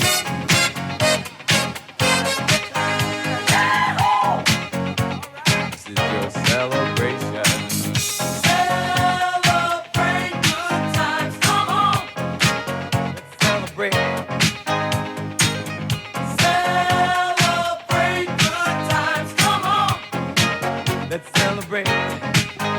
There's a party going on right here. A celebration to last throughout the years. So bring your good times and your laughter. Welcome back to Morning Blend here on Guardian Radio 96.9. Dwight Strachan along with Laverne Gardner, and we're changing gears. Kalina is celebrating and appreciating customers. Customer appreciation celebrations continue over there. Here to tell us all about this, we are very pleased to have with us Manager of Customer Service, Lavon Fernandez. We have Customer Service Rep, Nicoya Smith, and we have Communications Manager, Chantal Horton. Good morning. Welcome to, great to have you all with us. Morning. Thank you for having us. Hey, and this is happening all over, including Grand Bahama, where Laverne is, right? So Laverne, right? She always feels left out over there. So good stuff. So why are you doing this? Customer appreciation. Oh wow, we're thriving in 2025. Mm-hmm. I'll have you know. So what we want to do with our customers is make them aware of their policies, empower them, get them on board on our portal, and we want to have a good time with them. We always have Customer Appreciation Day in office, and it's one day. Okay. And we don't capture much of our customers like that. And so we tried something new. We want to say, let's do something new. Take it outside. Mm-hmm. And so we're doing it on a Saturday where we know that more people can attend and be a part of it. And it's open to the public, but we want to make sure our clients are there and we here for them. Yeah. So what types of things are we talking about? What are you going to be doing with the customers? Oh gosh, it's so much things, lots of things. Lots and lots of fun. We actually have a kiddie corner, so don't leave the kids at home. Make sure bring the kids. We have a kiddie corner, bouncing castle, face painting. We also have educational sessions also. Mm-hmm. All right, so we have 30-minute educational sessions with CFAL, with Kalina General, with our life department, also with our health department. So it's not just only fun, but you can get a lot of information on your policies. All right, so let's talk more about that. What are some of the questions that people have? What are some of the things you want them to know about their policies that they might not be thinking about? Oh, wow. It's so much information to share that we want to make sure our class has beneficiaries. Very important. Irrevocable, revocable beneficiaries. We have a UL product that we're going to feature, that we're going to focus on that day, on Saturday, that we're going to have an educational forum on, because it's a little sticky policy, but we want everybody to be aware of it and how it works. Right. And so this is something that we're geared towards educating our customers with the products that they have. Yeah, right. So, Dwight, just want to say there's going to be something for everybody at our customer appreciation event on Friday. We're actually doing it in both Exuma and Abaco on Friday, starting at 9 a.m. during office hours, and on Saturday in Grand Bahama and at our 308 East Bay location from 12 to 4 p.m. And as Lavon mentioned, we're doing educational sessions. So Kalina General, they're going to be talking about home and motor. We're going to have Kalina Financial Advisors talking about different investments that you can possibly look into. And our group and health department, they're going to be talking about health insurance in addition to the life insurance products. What time are those going to be? And you have to sign up for that, or can you just show up for it? Yes, so definitely you can pre-register for them. There's a QR code. Get a little closer to the mic there. There's a QR code that you can sign, that you can click on and pre-register for each one of them. And so 12:30 starts our Kalina General presentation, and then our life operation starts at 1:15. 2 o'clock, C-File will definitely be ready for you, and at 2:45 will be our group department. Wow. Yeah. So what format is that going to take? Can you ask questions, or how will that work? Definitely. They can ask questions. Yes, for it's sure. interactive. It's very interactive, right. And to register, they can just go right to our Facebook page. We have a flyer there. They can scan the QR code, as Nicoya mentioned. But even if you don't have a chance to pre-register, we still want to encourage you to come on out and benefit from these sessions. Yes, they are very important. Right afterward, you can take part in all the fun. Oh, man. Listen, we have food. We have drinks. We're going to have tropical gyros there with some amazing bowls. We're going to have tacos from Taqueria. We are going to have drinks from A Sip of Sunshine. We want you to beat the summer heat. And like Nicoya previously mentioned, don't leave the kids out. And everything is free. Everything is free, yes. No cost. Oh, Bouncing wow. castles, face The food? painting, Yes. games. Okay. Yes, we want to give back to our customers. We have lots of prizes and giveaways for that day also. Excellent. Yes. iPhone, laptop, TV. Don't leave them there. No 32-inch. No, It's a 55-inch 55-inch. television. Do you have to be a customer to win those, or what? For some aspect of Okay. it, there's going to be customers, the portal. We're trying to encourage our customers to get onto our portal, to onboard the portal. We have a prize for that. We have a raffle for that. So you can win twice, actually. When you enter, you get a raffle ticket. And if you sign up on the portal, you get a raffle ticket, so you can win both times. And very good prizes. Yeah. We're so excited. Everybody leaves with a giveaway that day. All right. Everyone. So if you're an existing customer, to win, you need to be there. Is that right? Yes. Or doesn't matter? No. Come. We want you to come But on. they want you to come. Yeah, we have an amazing day planned for you. So we really want you guys to come on out. Okay. All right. So in Grand Bahama, where is this going to be happening? At our East Mall and Ponciana location. Laverne, you know where that is, right? At the office. I do know where that is because I'm a client. Yeah. Ooh, Excellent. wonderful. Dwight, we hope to see you out on Saturday as well. That sounds really good, especially to win some of these prizes. Yes. And in Grand Bahama, I just want to be clear, it's starting at noon? Yes, noon to 4 p.m. in both Grand Bahama and New Providence on Saturday. And on Friday in Exuma and Abaco. From 9 a.m. during office hours. Okay. All right. Yes. Excellent. And just want to highlight in New Providence, it's at our 308 East Bay Street location. All right. So you were going to be outside in the back, or how do you Yes, so we're going to be in the back. You can't miss us. So we're going to have feather flags out front. We're going to have people standing out front, and we'll also have a sign directing you in the back. So once you get to 308, we'll make sure you know where to go. All right. Wonderful. So what do you have to do to win that phone? The phone, it's I think it's a part of the portal onboarding. So once you register and you sign up, then you can be eligible for that. But then we have all other prizes. We have so much giveaways. Every half an hour, we're giving away a raffle. Okay. Every half an hour. Excellent. And then we also have Lady Diva, who will be our hostess, actually. And this is Nicoya right here. She's acting in 2 parts.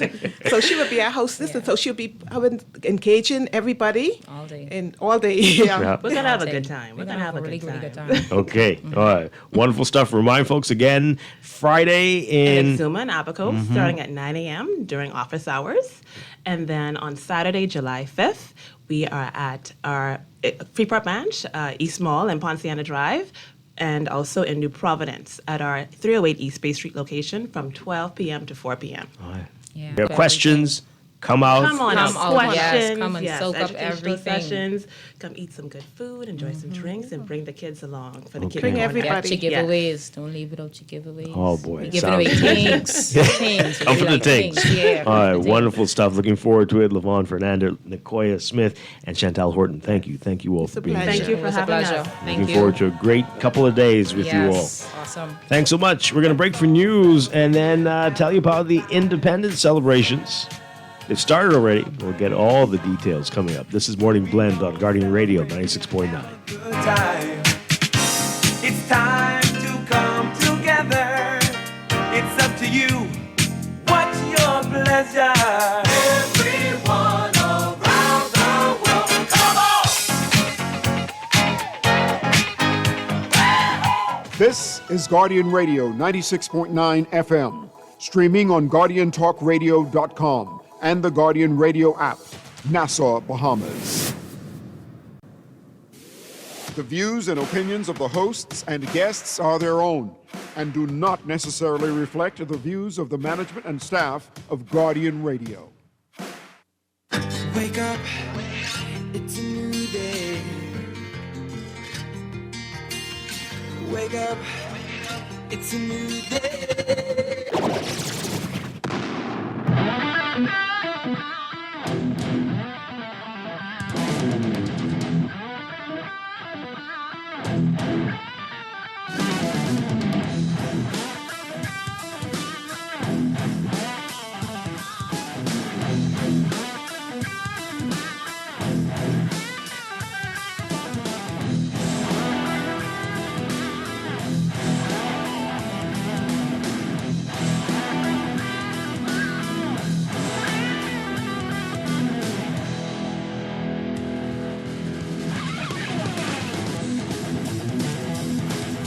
And welcome to Morning Blend Business on this Thursday, July 3rd, 2025. Welcome back to our Morning Blend listeners. Once again, I'm Dwight Strachan along with Laverne Gardner. Laverne, you're still with us, right?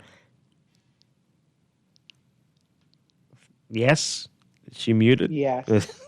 I'm still here. You sound so excited. Thank you. Thank you. Why don't you tell the people what you've been telling me off air? You don't want to tell? It's related. It's related to independence. Mm-hmm. I can tell them. I told Dwight that I was going to leave because Bahari's pop-up shop starts today, and I need to go on the line. Wow, folks, so that did you? I can get my independence gear. Now, we all love Bahari, folks, and shout out to them. But you think that's right for her to say she needs to go on a line for a pop-up shop? I'm sure they'll still be there. It's not like I have Bahari's store here. So when the pop-up shop happens, I have to go. Well, you only it's only 50 minutes more, and then I'm sure you'll be able to find something. Tell them to put something. If you saw something online, tell them to put it aside for you. Can't you do that? Send a message? No. I'm sending a message. Well, It's a pop-up shop. well, you know who can hook you up? Our guest this morning, Kennedy Campbell, wears many, many hats, and she's here to talk about independence celebrations across the country. Good morning, Kennedy. Good morning, Laverne. I know you have the hookup with Bahari for Laverne, don't you? I may have the hookup, Laverne, right? But I also have the hookup here in New Providence in the Nassau Cruise Port, Vita Cayo. I got something, I and myself, we will be matching, honey. And then they had this tunic, and the tunic had Junkanoo on it, Laverne. So you know I have the tunic, right? Can I tell you, I just discovered them earlier this morning. I was like, how did I not know about this store? Okay, well, I know about it, and I will be very Vita Cayoing with all my clothes on, Laverne. Hello. See? Dwight. Settled. Everything's settled. It's not settled. Ken Danique will not let you down. Laverne, I will get your number when we get off air, and I'll sort you out. I'll even go down back to the port if I need to go down back to the port for you. It's no problem. I'll get it for you. It's no problem, Laverne. Boom. There you go. Okay. So we solved that working together. 52nd anniversary. There we go. That's how you solve problems. Ken Danique, good to hear your voice. It's good to be heard. I have some conch salad and grits for you. Just let me know if you'd like me to bring that to the station, because I did send you my video with me eating it, and you seemed enthralled. So let me know what you'd like to do. That's one word that you could use. Hey, did you prepare this yourself?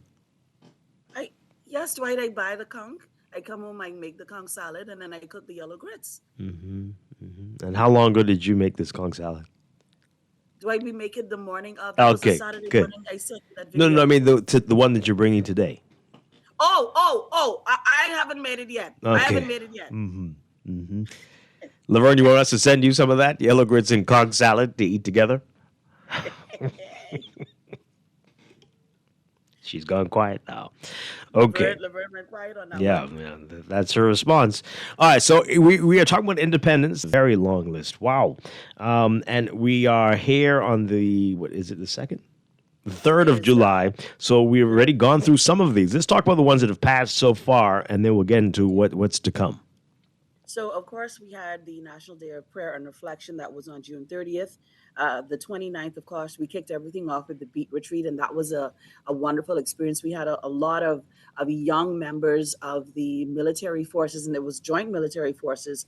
We had some good arrangers, Mr. Andrew Pennerman.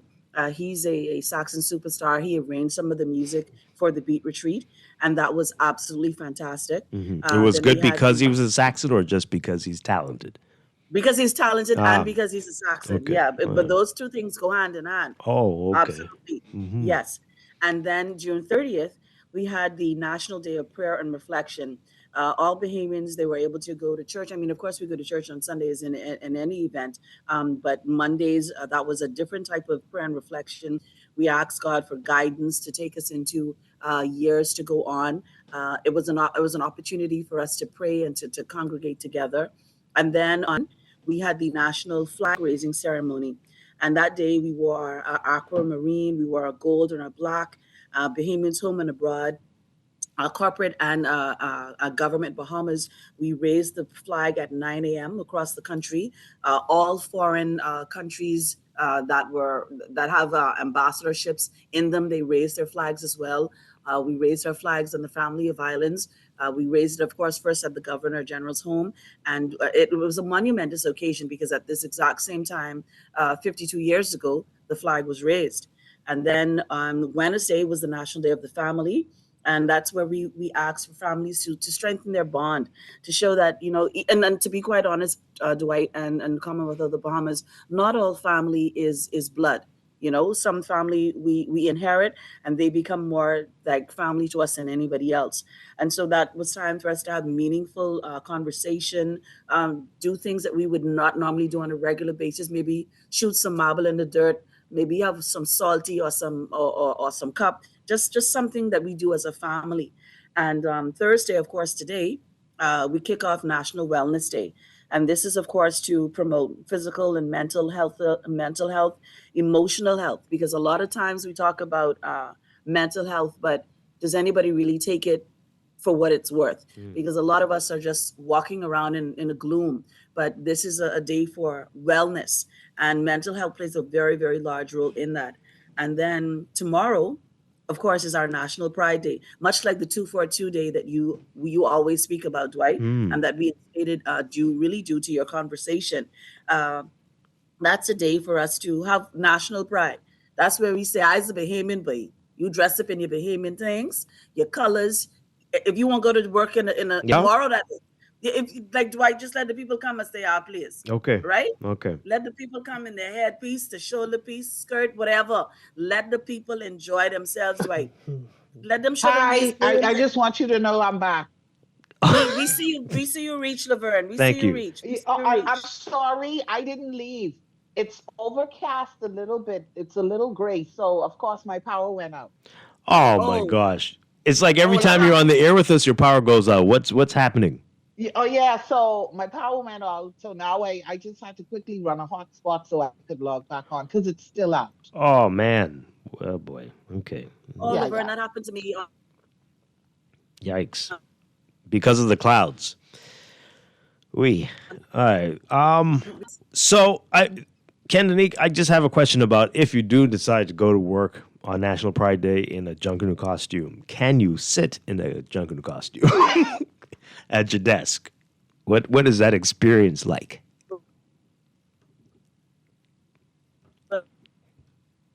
See, I don't know if it's the internet or if you're just stunned by the question. What? Say that again? That's our internet? No, man. Oh boy. Okay. We're having a day. We're having a day. Okay, so we can't hear any of you guys. Let's take a break. Let's do that. Let's hope the internet will catch itself and that Laverne's power will come on. And, everything's just so excited about the independence celebrations that they're losing them. They're losing. All the systems are freaking out. In just a couple minutes. This is Morning Blend Business. We're talking independence celebrations. Stay with us.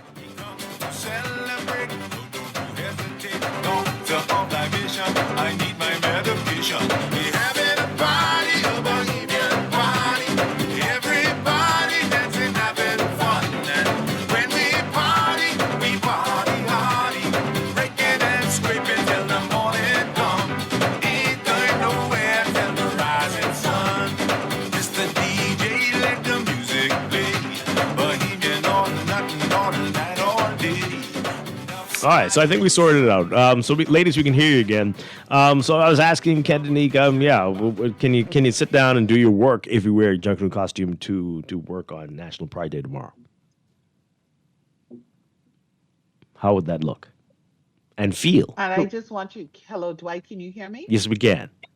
Yeah, I just want you to know, Candy answered as well. She explained that Yeah, because you have on like the silk pants and all of that under, you could just take the skirt off and you can still sit. Dwight, can you hear me? Yeah, I can hear you now. Yeah. Mm-hmm. Okay, I turned as a sorcerer because my electricity went out as well. Oh my gosh. What's happening while we talk about independence? This is not the way the country should be going in 52nd. Oh boy.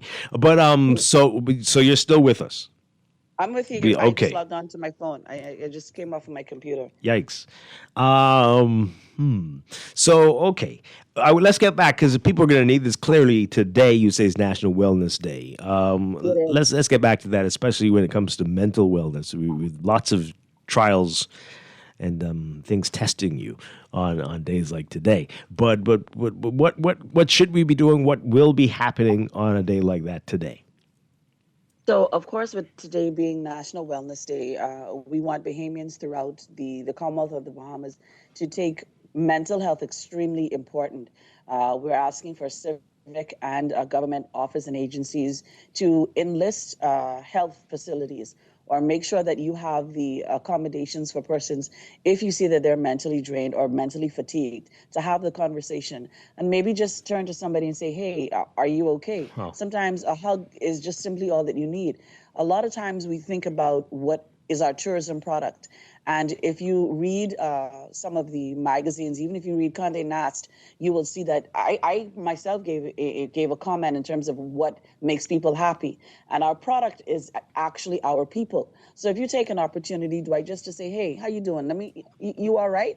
You notice that somebody is dwindling or declining or just isn't themselves. Ask them how they're doing. Take the opportunity to find out. Maybe not eat so many greasy items in one day. Maybe not have so many carbs. Maybe pull back on the Coke soda and have some switcher or have some water or different. But today is really, really dedicated to national wellness. A healthy nation is a wealthy nation. So perhaps let's do something in terms of wellness today, but it's incumbent upon you to take your health under consideration. So now, was that just an example or is that a thing? Okra tea? No, that's the No. thing. That's like putting celery in the water to bring down your blood pressure. That's like going outside and getting thyme and boiling the thyme and drinking the thyme tea. Dwight, where you live? No, my producer's freaking out. And Laverne, okra tea. You know about this? Um, Are you? I've heard But of do you know okra about tea, but this? it's Oh something wow. I've heard of okra tea, but it's something that I was never interested in partaking in because I don't like okra. So, producer, you've Well, had okra tea, but have you I've had had it? Oh, had okay, okra he's tea, had it. Dwight, and you don't boil it. You don't skin it. You just put the okra in the water, Dwight. Put the okra in whole, and just how the water is washed off, that is the tea. That is the okra tea. So just whatever you boil the okra in, you drink that. So like Yes, water is Dwight. something too, right? Oh, I Oh only know for the boy. broccoli water. Oh I know for man. that. Okra tea. Okra tea. Mm-hmm. No sugar. No sugar. Okay. I don't know if I can continue. Okay. See, and so you'd have that alongside your conch salad and yellow grits? Absolutely. And With you're talking extra about pepper national jack. wellness? Are you sure? Anyway. Dwight, Okay. that bringing your cholesterol right there, Dwight. Because you probably be unconscious. Anyway, okay, so that's every time you come with something amazing. Wow, okra tea. I've heard it all now. So Saturday is National Culture Day. Let's talk about that. Yes. Now, Saturday, of course, is National Culture Day. That's when all of the Bahamas, the entire Commonwealth of the Bahamas, celebrates with traditional music, the rake and scrape, local dishes, experiencing Bahamian art, film, dancing, honor our vibrant heritage, the shapes of the Bahamas, the Amos Fergusons, the Junkanoo community, the rake and scrape community. This is first the Cat Island. That's where rake and scrape from. That is the day for us to actually honor our culture. So instead of y'all getting up Saturday morning, right, and turning on Michael Jackson to clean the house, you get up Saturday morning, you turn on some rhythm band, you put on the rake and scrape, you do all things Bahamian. You get now Dwight, don't tell me you don't know how to make the broom from the coconut tree outside. You know how to do that, Dwight? Dwight. Dwight, you don't know how to make the coconut the broom from the coconut tree? I'm sure I could do it. I don't know if I know how to do it. Okay, But so you make sure you get your coconut from leaves. You sweep out your front door. You clean up with the pine sol. That is the day for you to clean up and then come out, enjoy, talk to your neighbors, find out what they're doing culturally, and of course have some junkanoo in your neighborhood. Even if you make it with the tin can and put the rock inside the bottle, and you have your own version of junkanoo that day. Okay, all right, that sounds pretty good. So what are you going to be doing? I'm gonna be in the shack because we have to get ready for Independence Parade. We have to. I have this. We're getting ready for the Independence Parade. We're coming out second, so all hands on deck because it's gonna be a movie. Okay, that sounds pretty cool. I'm right here googling okra tea. Wow, this is actually a thing. Okay. Could you doubt Why me, did my you doubt brother? her? Why did How you could you doubt doubt her? me? So I'm the problem. I'm the problem. You clearly are, Wow. Dwight. Wow. And it helps with that. Intestinal flora. Wow. Regulation of blood sugar. A source of strength. Okay then. Okay. And Dwight, there the you have it. next time I come over, instead of going to our place and getting coffee and the tea, we're gonna have some okra tea Yeah. the What next does time I that come taste over. like, though? What does it Well, taste Dwight, like? Dwight, if you eat okra and rice, just imagine soggy rice in your mouth. 'Cause that's just how it tastes. And this is a good thing. Okay. Well, listen, At least, at it's least good for Candanique was honest. it's But good for your Dwight, when I gut. come over, we're gonna have it. So you really don't like me, Laverne. That's what you're saying. But Dwight, Dwight, I nothing. love you, and you need to regulate yourself, Dwight. You need We some ain't sort of talking about different things. regulation. Nothing else has worked, so we got to try this Oh, okra man. tea. Okra tea. Okay. All right. Wow. And then we are on Sunday, July 6th. July 6th, now, Dwight, that's the day when everybody put on your go-to-meeting hat. You put on your very best attire because we are giving thanks and we're worshiping. We are talking about making sure that we worship for our nation, our nation's journey from where we've gone, where we're going and where we're yet to go. And we want to make sure that we bind our ties in terms of community and Thanksgiving with church. God is first. You have to put God in there somewhere. And so Absolutely. that Independence Sunday, we will come to church in our Bahamian traditional colors. And if you feel like coming in a jungle costume, you come in that too. All are welcome. God say, come as you is, not as they want you to come as you is. So just come to church and you find your church home and do as you should, because that is Independence Sunday. This is the Sunday where we being Bahamian, no other nationality. This us. This our things. Okay. Nassau is the capital of Bahamas. Oh wow, I forgot we need to play that song. Yeah. Okay. Then Monday. Monday is for us to promote kindness, respect, peace, for us to engage in activities that foster conflict resolution, unity, reinforcing the bond that the nation holds together. So we want everybody to make peace. You know, a lot of times you talk about what it is that the police can do, but maybe we can do something within our own communities. So we want to talk about unity and working together, working in tandem to make it more cohesive. And so that is for us for the National Day of Unity.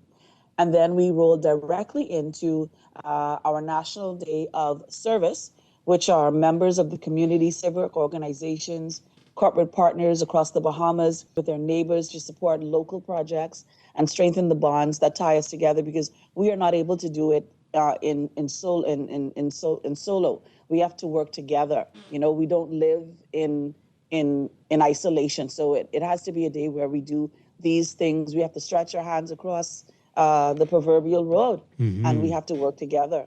And then on the 9th, of course, is the ecumenical service and the cultural event. Of course, we call that the tattoo, but that's at Clifford Park, and that will start at 8 p.m. And this event is for spiritual reflection. It's colorful performances, celebrating the diverse heritage and the unity of the Bahamian people. If you noticed, Dwight, there's a trend here that unity is what we're trying to build upon, what we want to enforce in everybody, because we can't do this alone.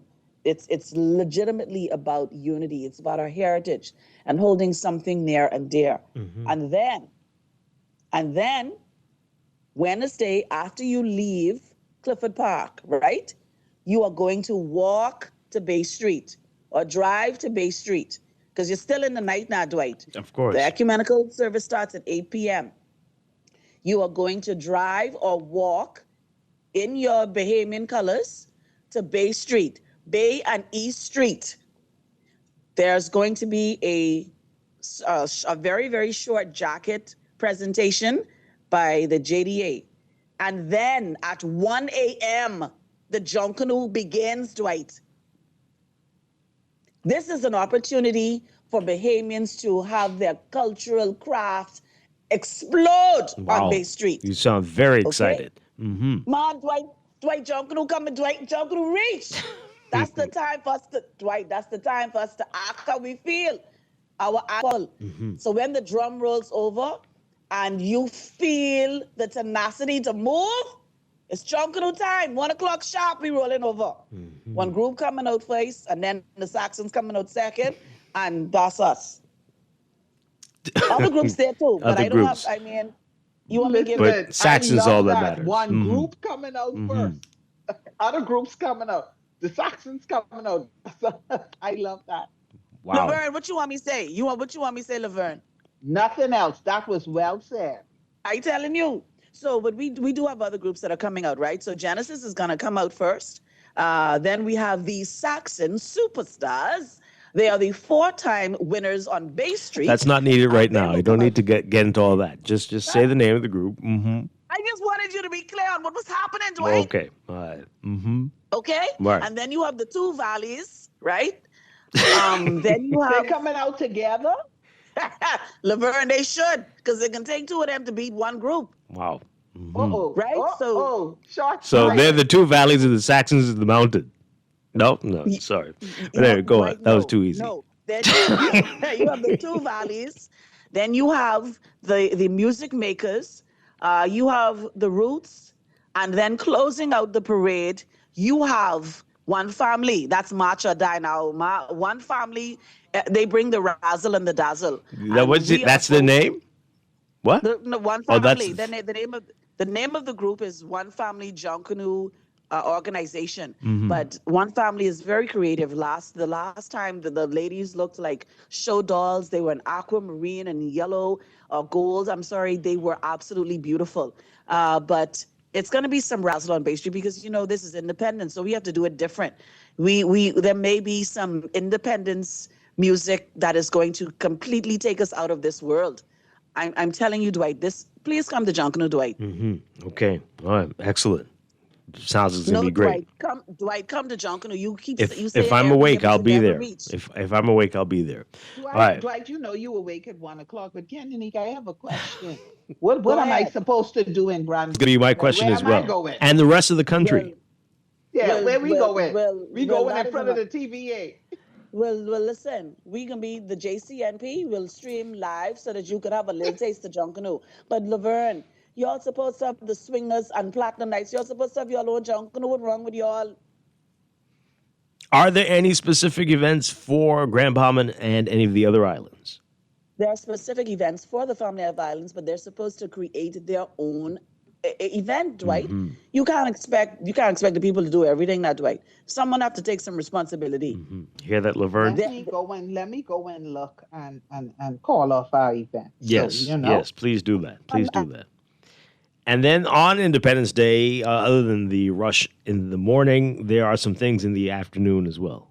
Going to have a family fun day. That family fun day is everybody together on that day. Fun activities, entertainment, community spirit, making a good time for all. We're gonna play shooting marble in the dirt. We can play porking. We can play socking. We can play basketball. We can play rounders. We can play. We can eat the pineapple. We can have the watermelon eating competition. You're not playing We catching socking the for crab. real, are All you? of these things. Are you playing socking for real? Yes, we playing socking. Dwight, you never play socking? But I mean, okay, so describe that. Is that the same as parking? Or Parking is when you take the tennis ball, right? Right. And you parking like you park somebody, but Yeah. socking is when you stand back and you see that person running who's supposed to be trying to get out, and Dwight, you just draw, you cock back and you take that ball and you just souse them with it. That's socking. Okay. And you're gonna be playing. Who all's gonna be there so that we can sock them? Any politicians? Is anybody gonna be? We'd like to maybe I sock don't them. know if the politicians. Mhm. Dwight, I don't know if no politicians can be there. You want to sock them too? Well, I mean, some people might be interested. I feel you. I feel you on that. I could definitely get down with that. That would Definitely. be a very fun day. But It would okay. be. It would be.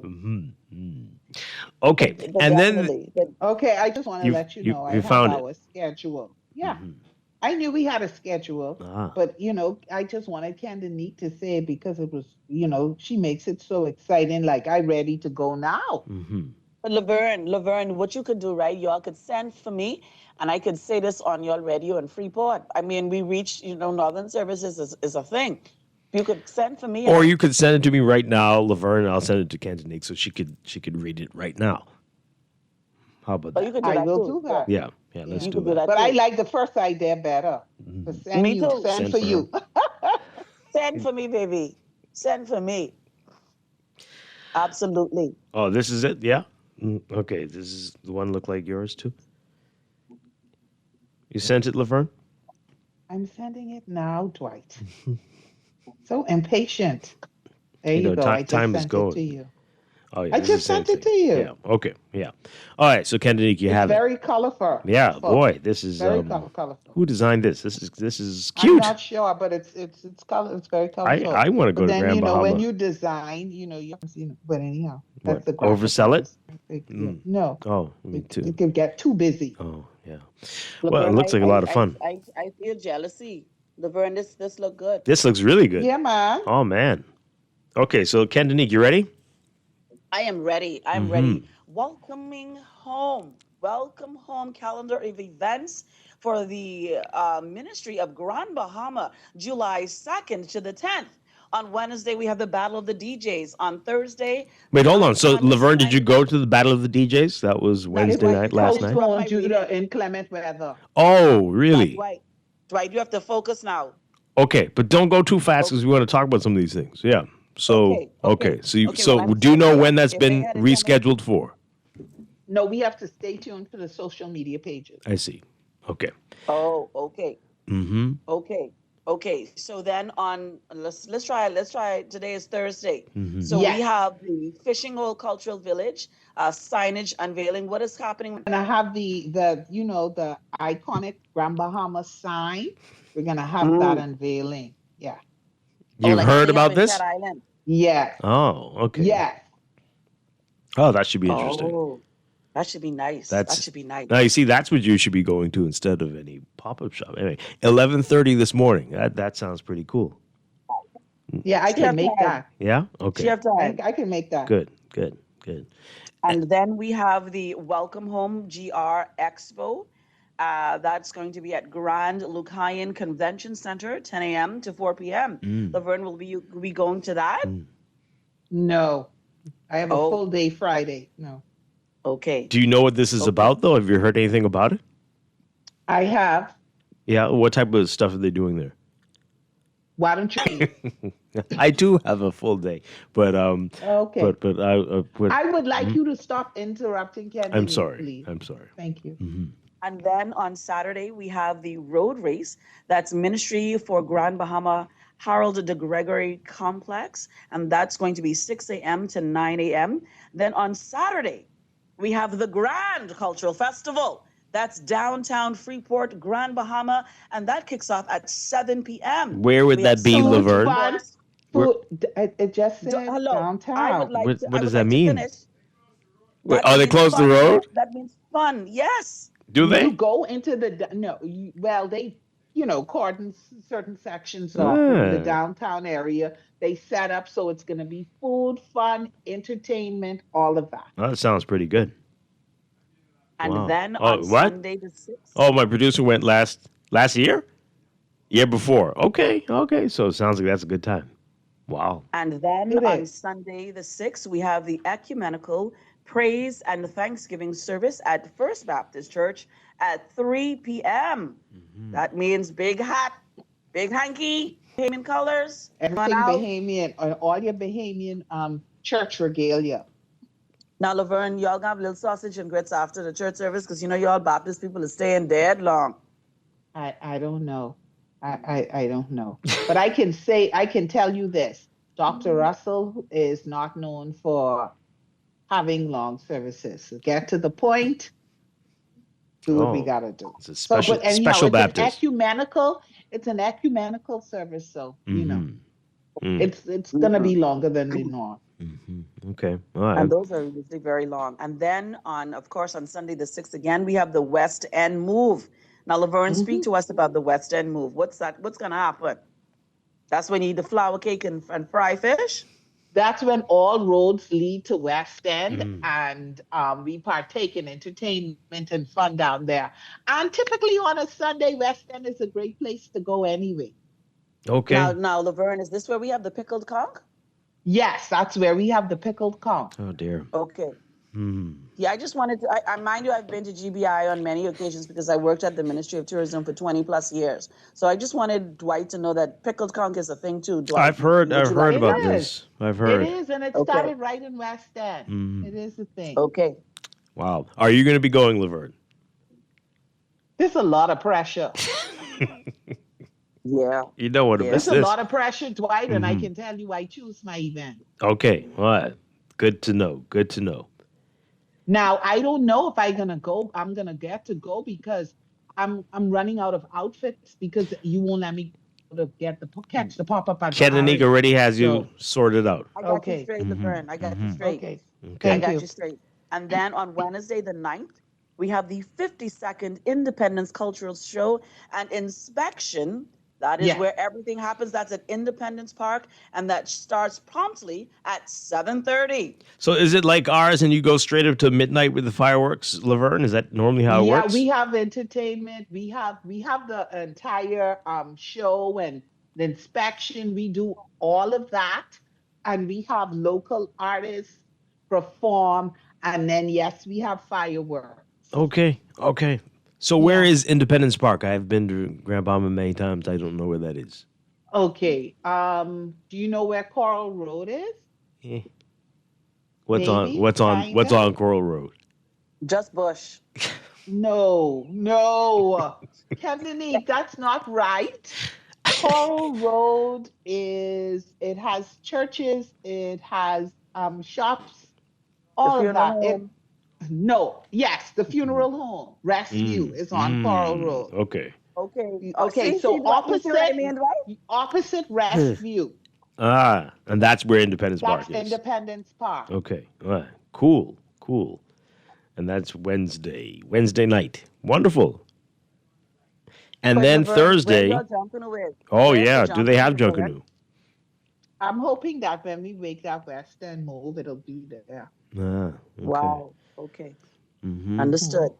I mean, but I think, Laverne, a lot of the people are going there. Some of the Platinum Nights guys are probably coming down to help Genesis with their music. So I don't think y'all may have any Junkanoo people there in Freeport.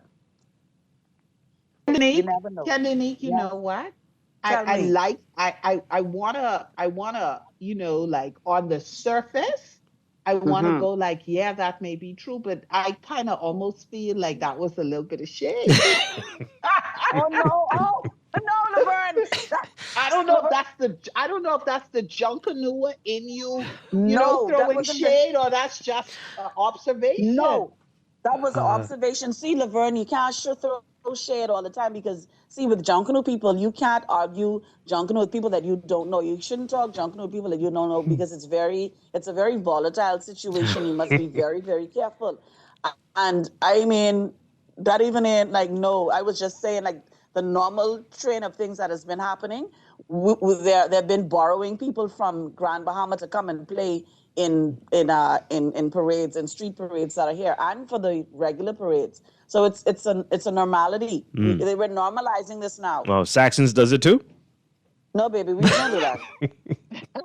That right interesting. there is why I feel like that's some shade. Okay, Kennedy? No, baby. We don't borrow nothing. The music that you hear coming from the Saxons, that coming straight out of Mason. We don't Interesting. borrow nobody. Well. No. Well, anyway, Dwight, if you can, come over for July 5th for the Downtown Welcoming Home Festival. Mm-hmm. Come over for that. Yeah. You can go right back. It sounds really good. It really does. All right. And then you got a beach day. So how does it work? Everybody goes to the same beach, or you're just invited to go to the beach of your choice? Laverna, that was shady. No, that was for information very purposes, shady. not at all. You know what? I feel like you throw in jazz. No. Yeah. I just want to know. Just trying to get knowledge out to people. I see you never know whether Dwight's being sarcastic or sardonic. That was shade. That was shade. You know, that was shade just now. 150% shade. It just says beach day, so you could go to the beach of your choice. That's great. That's beautiful. That's where you just go and enjoy the holiday and hang out with your family and neighbors, and you guys make it a beach thing. Mm-hmm. I don't think there's anything going to be at Tano Beach per se. That's usually the beach where all the activities are. So I've always wondered about this. So Wednesday night. So all the islands will have something similar like that. Is that how it works? Every single island should have everything. Every single island should. There are administrators on every single island, right? And so even on the more remote islands like Auckland, there should be something that's happening. The administrator is there. The people are there. There should be something that's had in your own community. A lot of times, right, we think about, oh, well, the government has to do. The government has to do it. The government didn't make you a Bahamian citizen. You are a Bahamian citizen by birth. You're born here. That is your natural inherited right to celebrate your independence. You have to do something for you. Yeah. You have to show that you are proud to be a Bahamian. Dwight, from July start, I had on the same set of colors.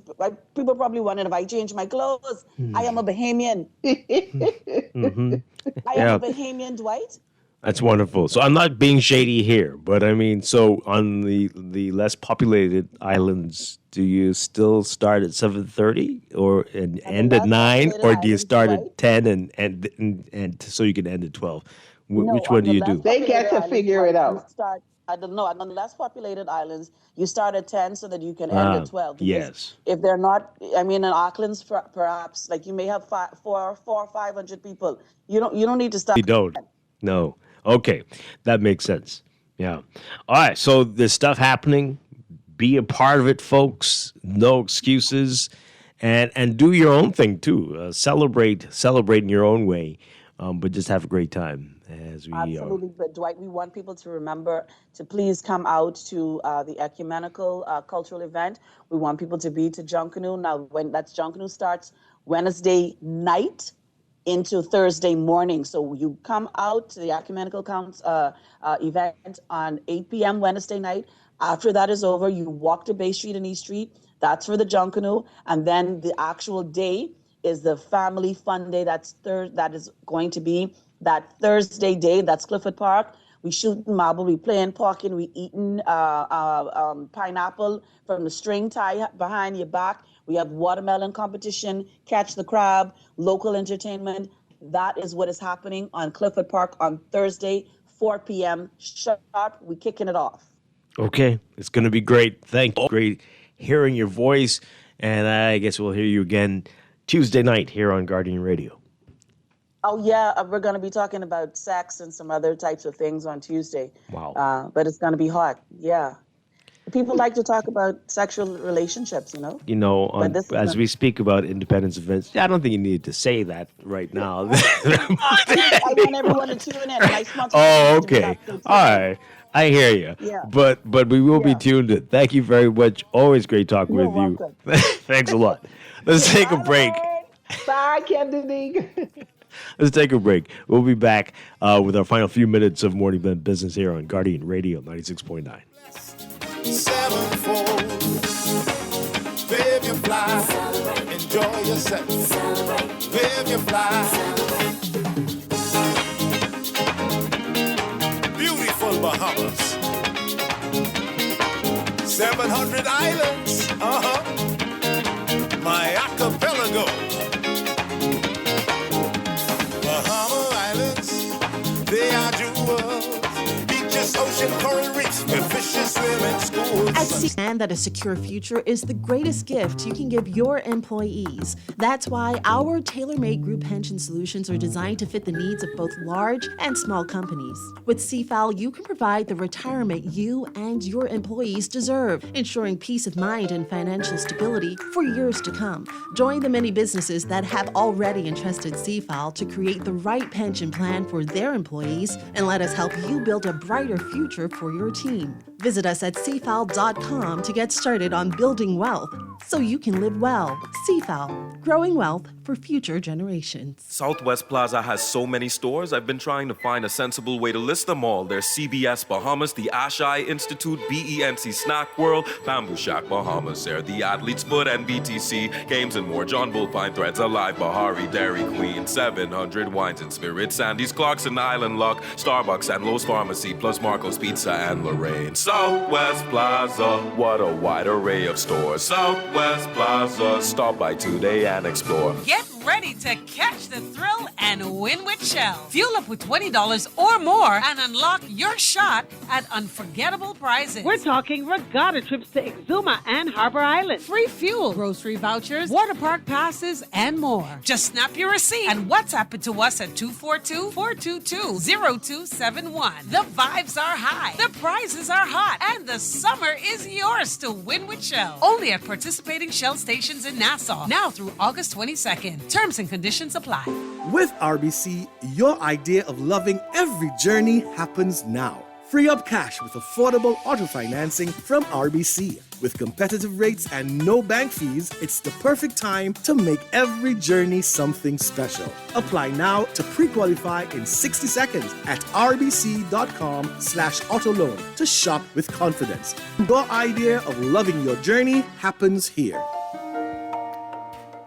Abaco, get ready for the summer's official rum and beer link-up. Royalty Sounds present Found Fast. Found Fast. Saturday, July 5th, Morris Harbor, Abaco at the Royal Recreational Ground. Gates open 5 p.m., $20 entry. Ladies free before 8 p.m. Witness Nassau and Abaco's hottest DJ. Don't miss the beer drinkers versus rum drinkers competition.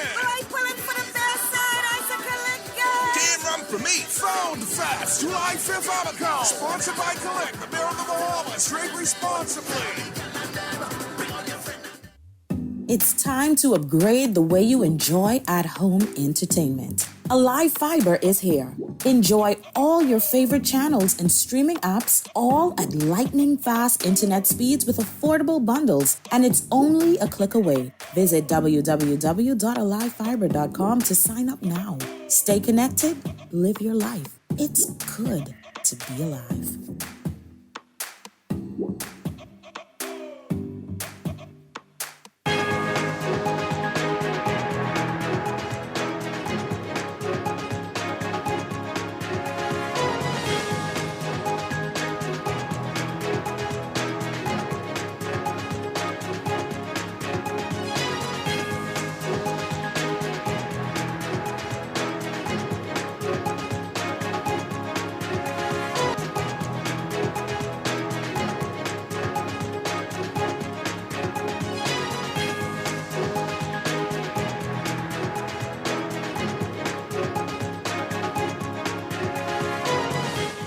It's time for your morning business report brought to you by CFAL.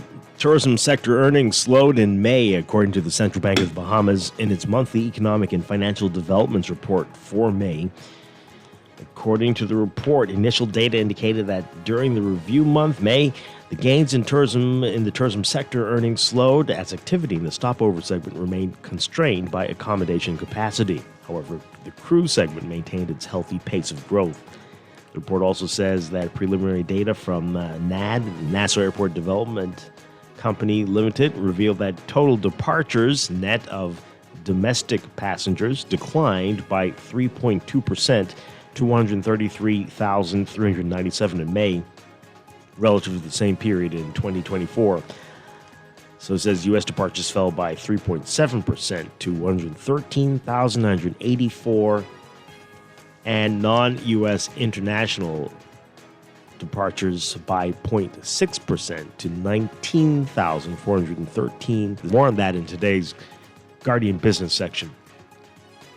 The Bahamas has approved the importation of 6 agricultural products from the Dominican Republic, with 80 of other products in the pipeline for approval. That's according to Chairman of the Bahamas Trade Commission, Senator Barry Griffin. Griffin says this move is part of the government's trade diversification strategy to lower food prices in the country. The website Dominican Today revealed on Tuesday in an article that the Dominican Republic secured an agricultural export deal with the Bahamas. The article explained that the trade deal was the result of 2 years of sanitary inspections, regulatory alignment, and diplomatic coordination. Short-term loan delinquency grew by 3.4% in May and now stands at $152.6 million, according to the Central Bank of the Bahamas. The bank saying that commercial banks' credit quality indicators recorded mixed trends as the rise in short-term arrears outpaced the decrease in non-performing loans. It says, in particular, total private sector arrears increased by $1.1 million, or 0.2%, to $465.5 million, with the associated ratio firming by 2 basis points to 7.9% of corresponding claims. And CANTO, the Caribbean Association of National Telecommunication Organizations, annual conference and trade exhibition will feature deep dives into artificial intelligence, satellite internet equity, and hospitality powered by technology. That's according to BTC CEO Samir Bhatti. BTC's parent company, Liberty Caribbean, is the host sponsor of this year's CANTO conference, which will take place right here in the Bahamas at the Grand Hyatt Bahamar, July 13th, under the theme Towards a Unified and Sustainable Caribbean. Overseas, U.S. employers added 147,000 jobs in June as the American labor market continued to show surprising resilience despite uncertainty over U.S. President Donald Trump's economic policies. The unemployment rate ticked down to 4.1% from 4.2% in May. The Labor Department saying today hiring rose modestly from a revised 144,000 in May and beat economists' expectations of fewer than 118,000 new jobs and a rise in unemployment. The U.S. job market has cooled considerably from red-hot days of 2021 through 2023, when the economy bounced back with unexpected strength from the COVID lockdowns and companies were desperate for workers. So far this year, employers in the U.S. have added an average of 130,000 jobs a month, down from 168,000 in 2024, and an average 400,000 from 2021 through 2023. According to the data released today, it's getting harder to find a new job if you lose one in the United States.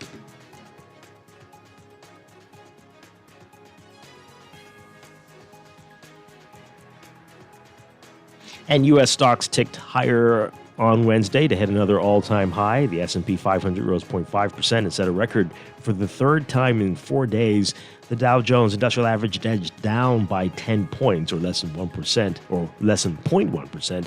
And Tesla helped drive the market higher and rose 5% after saying it delivered nearly 374,000 of its Model 3 and Model Y automobiles last quarter. That was better than analysts expected, though the electric vehicle maker's overall sales fell 13% from a year earlier. Worries have been high that CEO Elon Musk's involvement in politics is turning off potential Tesla buyers. Meanwhile, Constellation Brands climbed 4.5% despite reporting a weaker profit for the latest quarter than analysts expected.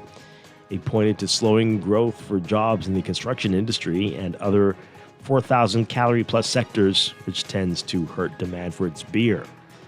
But the company, which sells Modelo beer and Robert Mondavi wine, nevertheless stuck with its financial forecast for the full upcoming year.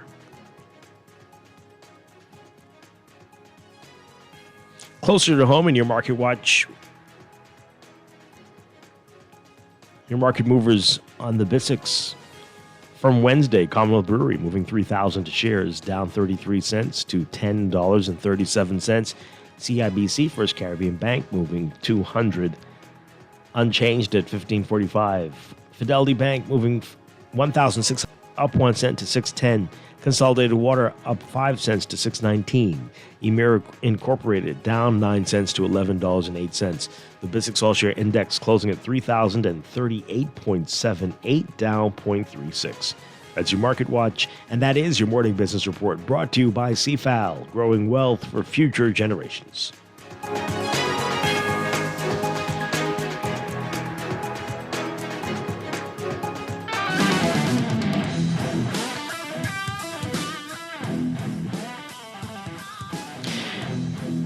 And we're back with our final couple minutes of Morning Blend Business on this Thursday morning. Dwight Strachan along with Laverne Gardner. Laverne got some interesting messages here in relation to our talking about independence discussion. This person says here, do you really have to invite Bahamians to go to a beach on a holiday? I wonder if the ministry is trying to be cute with the schedule. Do other countries have to instruct their citizens how to celebrate?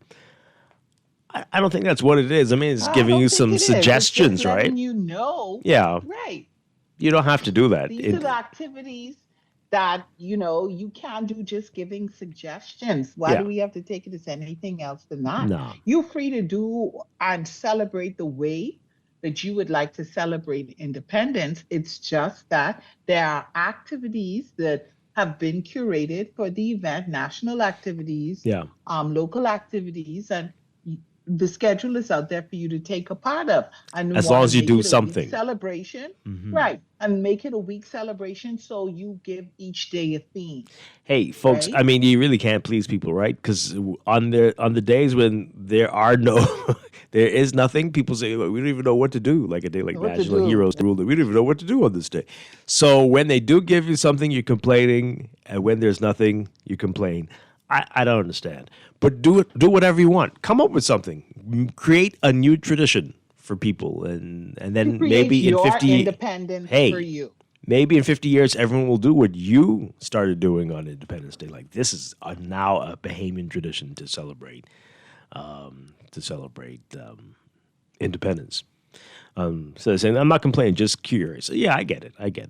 But that's cool. Now, this is sad. This person says here, 52 years later, and we have broken health systems, broken education systems, power woes, power supply woes, potholes, water issues, Nassau's dirty, lawless drivers, clinics without meds, high cost of groceries, VAT on medicine, mostly low-hanging fruit that can be easily solved. In conclusion, they don't really care about us. Oh, boy. I mean, hey, you know, a lot of those things you mentioned there, you could apply that to almost every country in the world. I'm not saying that it's It's that okay. that it's okay that you should accept it, but you could come up with an equally long list of the good things, the amazing things that happen here. The fact that we can talk like this and complain or critique our leaders and what's happening in the country and not be afraid that someone will meet us outside and shoot us in the head.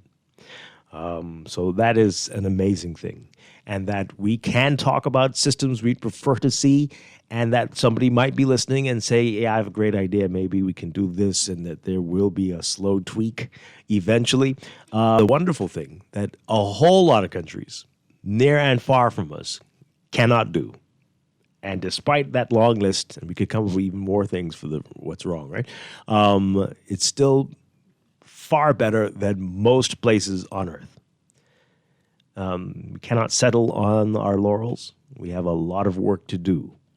But it is a great country. We can make it better, and we must make it better. But we will overcome these challenges. We will get there.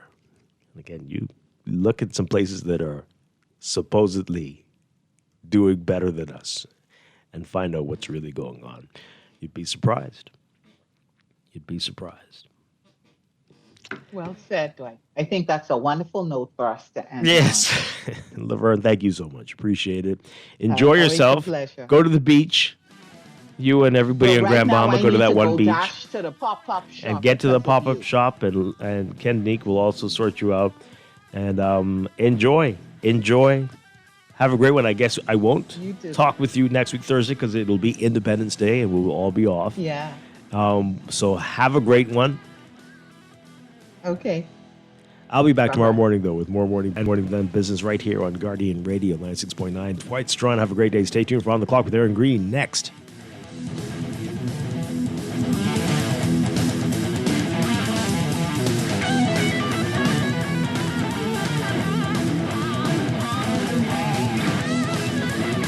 This is Guardian Radio 96.9 FM, streaming on GuardianTalkRadio.com and the Guardian Radio app, Nassau, Bahamas.